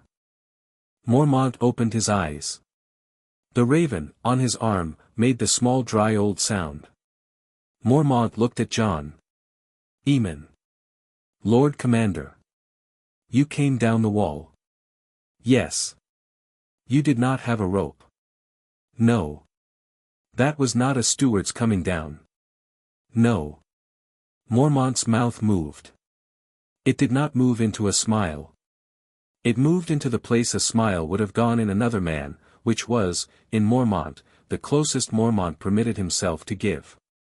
The raven on his arm took a small heavy step. "Hold the wall," Mormont said. "Yes." "Whoever you are." "Yes, Lord Commander." "Eamon, there is a thing, under the iron, at the foot of the desk, read it, there is a name, I will read it. You will not be surprised by the name." "No." "Good boy." He died with one hand on the raven and one hand on Jon's wrist, which was the second time in 4 years a man had laid his hand on Jon's wrist with weight, and which, the kindly old man would have told him, was the kind of weight a man carried until he could put it down, and a man did not, in any of the temple's reckonings, put a weight like that down. Jon laid Mormont's hand on the wool of his cloak and he laid the raven on Mormont's chest, and the raven, who had been a watch raven for 40 years, did not fly, and stayed there, and he closed Mormont's eyes with his thumb and his second finger in the way the waif had once shown him on a pallet in a temple cell, in a long evening of practice on a clay head, and he stood up. He did not weep. The weeping was for later. There was a battle still going on. They burned Mormont at sundown in the courtyard of Castle Black by Stannis's orders and the priestess's red god received him by the fire's name, although Mormont had served the old gods, and Mormont, who had been a man of the rough courtesies, would not have minded both. Jon did not stand at the fire long. He stood at the fire long enough to lay one hand at the edge of the heat and to whisper the temple's small name for the dead and to step back, and then he went up to the desk in the solar, which was now his, by Stannis's word, until the watch held an election, and he opened the iron-bound box at the foot of the desk, and he read the small folded letter inside. It was a letter Mormont had written him, 3 months before, in a fair watch hand. The letter said, "Eamon. If you are reading this, I am dead. The watch is yours until the men decide. The men will decide for you. They will not decide for you because you are a Targaryen. They will decide for you because you have brought me grain. You will hold the wall. You will, when the long night comes, do what no man of the watch can do alone, because no man of the watch was ever trained where you were trained. I have not asked you where. I have not needed to. I write this because I want you to know that I knew, and that I sent you anyway, and that I would, knowing, have sent you again. Mormont." Jon folded the letter. He set the letter inside his coat. He sat for a quarter hour with his hands on the desk. Then he went to the Lord Commander's chair, because the chair was what he had to sit in next. Stannis came to him at the desk that night. He came alone, Braavos at the door, the priestess on the stair, the rest of the king's company below in the great hall. He sat in the chair across the desk that the bastard's table steward had not, in any reckoning, sat in, and he laid his hands flat on the wood the way Mormont had laid them, and he looked at Jon a long count. "Eamon. Your Grace. You will keep the name. For now. You will not, Eamon, in the years to come, keep it. No. You understand what you have, in your blood. I understand what I have. I do not, today, want it. That, in a Targaryen, is the beginning of the case for him having it." Jon set both hands flat on the desk. "I will not hold it against you for long," Stannis said. "If we live through this, the realm will need a king. I am that king while I am alive. After I am alive, if the realm survives, the realm will need to choose. The realm will not, when it chooses, choose a Baratheon child. It will choose a Targaryen man whose temple has trained him to see. That is, by my reckoning, you. I tell you this so that you do not, when the moon comes, claim to have been surprised. I will not. Drink." He poured. He did not pour for the priestess on the stair. He poured for the two of them. They drank. Stannis set the cup down. Stannis went out. Jon sat with his hands flat on the wood for a long while in the small candlelight. He thought of his father, of both his fathers. He thought of the man who had carried him out of a tower at the Prince's Pass and into a keep at Winterfell on a promise. He thought of the man he had not known but had begun, in the temple's late evenings, to read about, a prince at Harrenhal who had set a crown on a girl's lap and started a war and died at a ford and left a small son in a tower for his sister to die for. He thought, I am the small son in the tower. He thought, I am also the man who came down the wall with a torch and a working knife in 11 seconds. He thought, there is no contradiction in being both, but there will be men who think there is, and the men who think there is will be the men who, in the spring, will have to be answered. Stannis came to him at the desk that night. He came alone, Braavos at the door, the priestess on the stair, the rest of the king's company below in the great hall.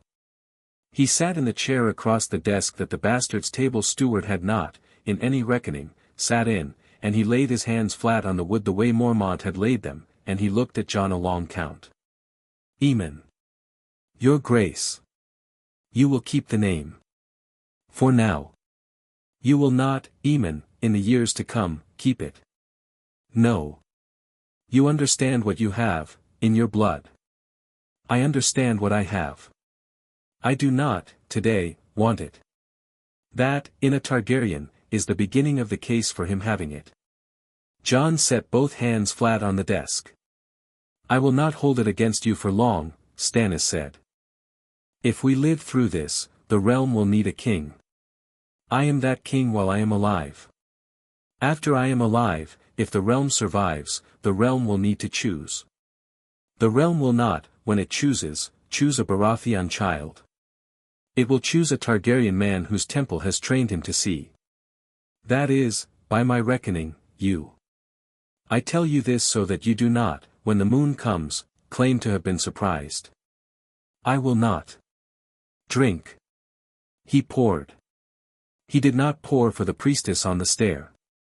He poured for the two of them. They drank. Stannis set the cup down. Stannis went out.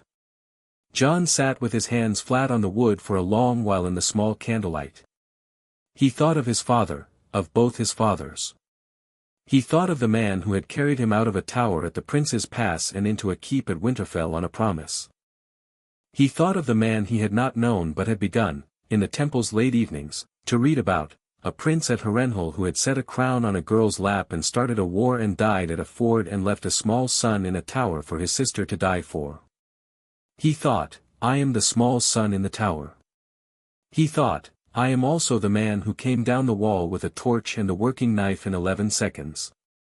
He thought, there is no contradiction in being both, but there will be men who think there is, and the men who think there is will be the men who, in the spring, will have to be answered.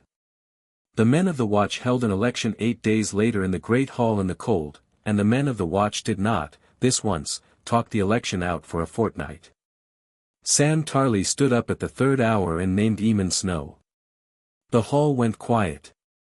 The hall stayed quiet. Then the hedge knight from the Reach who had come up the King's Road with Jon a year and a half before stood up and named Jon Snow again. Then the butcher's apprentice from Lannisport. Then 4 older men of the Rangers' barracks who had been at Castle Black 30 winters and had seen many Lord Commanders elected and had not, in their long habit, voted on the second name the hall heard, but voted, this once, on the first. The vote went round. The vote came out for Jon Snow before the hour. He was, by sundown, Lord Commander of the Night's Watch. He gave the cloak, the long-sworn cloak of the Lord Commander, to Sam to hold for him through the speeches, because Sam's hands were the hands of the man at the wall who had recognized him without naming him and had waited a year and a half, since the night on the storeroom barrels, to be told. Sam said, holding the cloak, "Brother." "Yes." "Jon." "Yes." It is not your name. It is one of them. It will hold." "Yes, Lord Commander." In the second moon after the election he went over the wall. He went alone. He went the way Mag the wildling by birth had taken him the first time, which was not, this season, an open way, because the wildling host had broken at the wall and the smuggler's path had been closed by Stannis's men against any wildling or wight that might come back through it. The Lord Commander of the Night's Watch did not, properly, have leave to cross the wall on his own person. The Lord Commander did not, properly, ask. He sent Sam to the Maester's tower with a letter in a sealed watch box, and the letter was to be opened by the watch in 11 days, and not before. Sam laid the box on the Maester's desk. The old Maester did not ask. The old Maester sat with the box at his elbow for the 11 days. The box was not opened on the 10th. He took with him a face from the temple's lower hall. The face was not a man's face. The face was, by his own count, a face he had not worn before, although he had been told of it on the last evening in Braavos. The kindly old man had given it to him in a small lacquered box that did not unhook in any ordinary way, and he had carried the box in the lining of his pallet for 4 years without opening it, because the kindly old man had said, "You will know the day. You will not be wrong about the day." He had not been wrong. The day was today. The face, when he set it on himself in the 4th hour past the wall in a cleft of black ice in the frost fangs, was the face of a man whose blue had been, in life, the blue of a sky on an Eastwatch morning. The face had been given to the temple, the kindly old man had said softly on the dock, by an emissary of a kind that did not, in any year of recorded history, give a face. The face had been given because the emissary had failed at a thing the emissary had been sent to do, and had been judged by his master, and had sat in the cold at the temple's lower stair for a quarter year before the emissary had agreed to a small temple's ritual, and had been received, and had given his face. The face was a White Walker's face. It had been kept on the wooden frame in the temple's deepest cabinet for 23 years. Jon set the face on. The face did not change his blood. The face did not slow his heart. The face did not, on his own bones, give him ice. The face, the kindly old man had said, would, while Jon wore it, only make him invisible to the things in the cold. They would look at him and not see a man. They would look at him and see one of theirs. He went up into the frost fangs. He found the Walker host in the 3rd day. He came up to the back of it as a man comes up to the back of a column, not as a man infiltrating it, because the column did not have rear pickets in any way men had pickets, and a man with the right face was a man simply at the column. He walked at the column for a day. He marked the lieutenants. He marked the Night's King. The Night's King was not, on inspection, the figure the Maesters had drawn in their 900-year-old books. The Night's King was a thing Jon would, if he survived to write of it, have to write a new book for. He did not, this day, intend to take the Night's King. The Night's King would be the Long Night's last clause. He was here for an earlier clause. He took a lieutenant. He took it on the 2nd night, in a defile, where the lieutenant had gone aside from the column for a thing Jon did not understand, and where the lieutenant had, for a quarter hour, stood alone at the foot of a small frozen falls. Jon had with him the working knife. The working knife was not, by itself, the answer. Jon had also, sewn into the lining of his cloak in a small linen sleeve, a fragment of dragonglass the kindly old man had given him on the dock at Braavos and had said, in a low voice, "We have known of these for as long as we have known of you." He took out the fragment. He set it in the back of the working knife by a small slot in the bone that the temple's smiths had cut into the bone for this hour. He came up behind the lieutenant in the lieutenant's own blue light. The lieutenant did not turn. Jon put the fragment and the knife in under the back of the lieutenant's neck and out under the chin. The lieutenant fell apart. The lieutenant fell apart in the way the maester's books had said a thing would fall apart, with a small high sound that was not a scream. The lieutenant became a small piling of bright cold dust in the snow that did not melt. Jon stood with the working knife in his hand for a count of 3.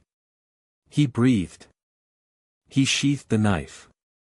He went down the defile to the back of the column, and the column did not turn its head. He took 2 more in the next 10 days.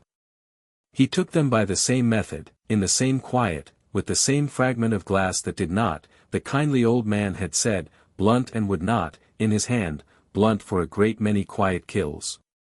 He marked the lieutenants he had not taken yet. He marked the order of the column. He marked a path back. On the 11th day he turned south.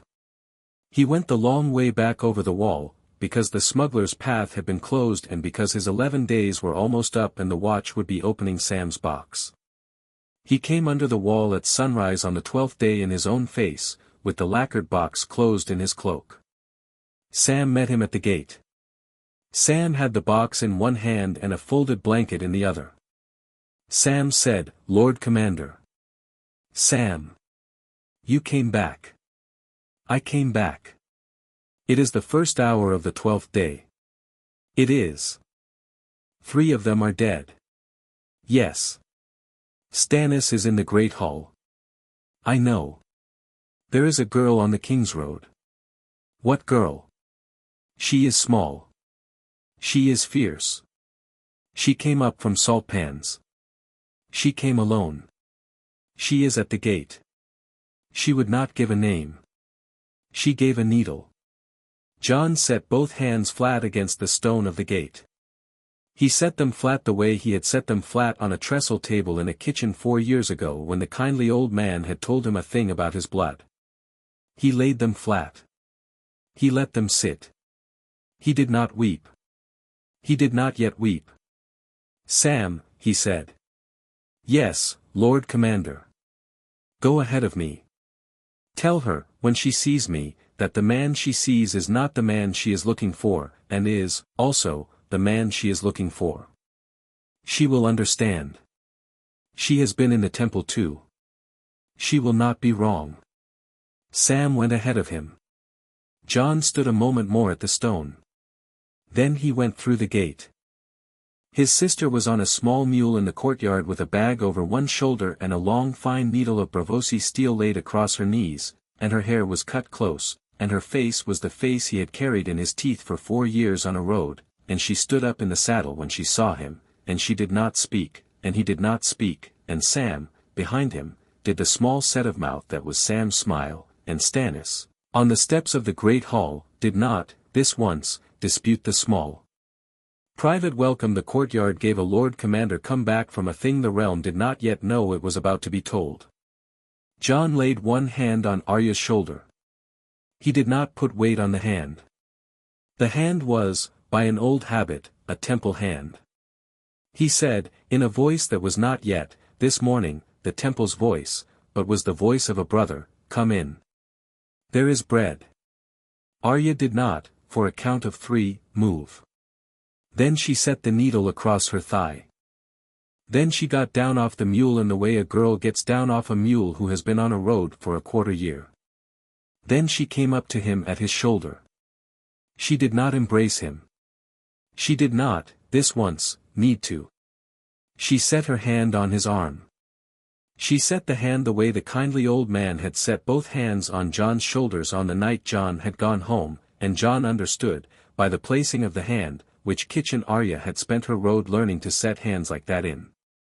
Arya did not, on the first morning, ask him much. She ate the bread with both hands but counted 4, with her elbows off the wood, the way Catelyn Stark had taught her once and the way the temple had taught her a second time.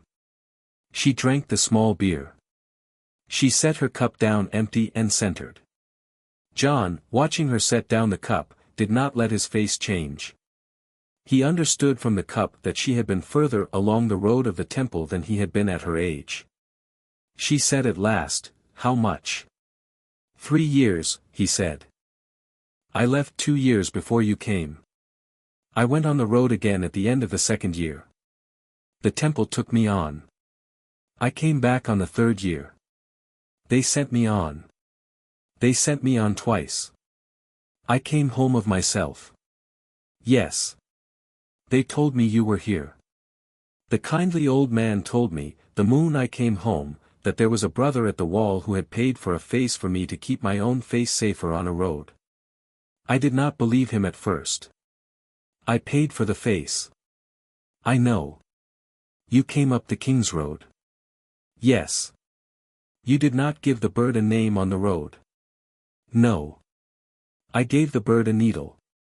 The kindly old man had said you would know the needle by sight. I do. She finished her bread. She set her hand across the table. She did not put weight on the hand. He laid his hand under hers. They held the hand a quarter minute. They let it go. She stood up, and Sam came across the long board with a folded cloak for her, because Sam had seen what was coming and had moved a step ahead. She took the cloak. She nodded to Sam.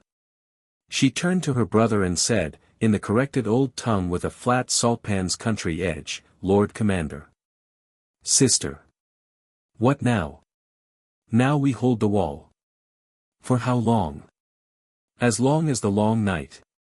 "Then we hold it." "Yes." She drew the cloak around her shoulders. She walked out of the hall with the needle's pinewood handle catching the firelight at her hip. Stannis, on the steps, watched her go past.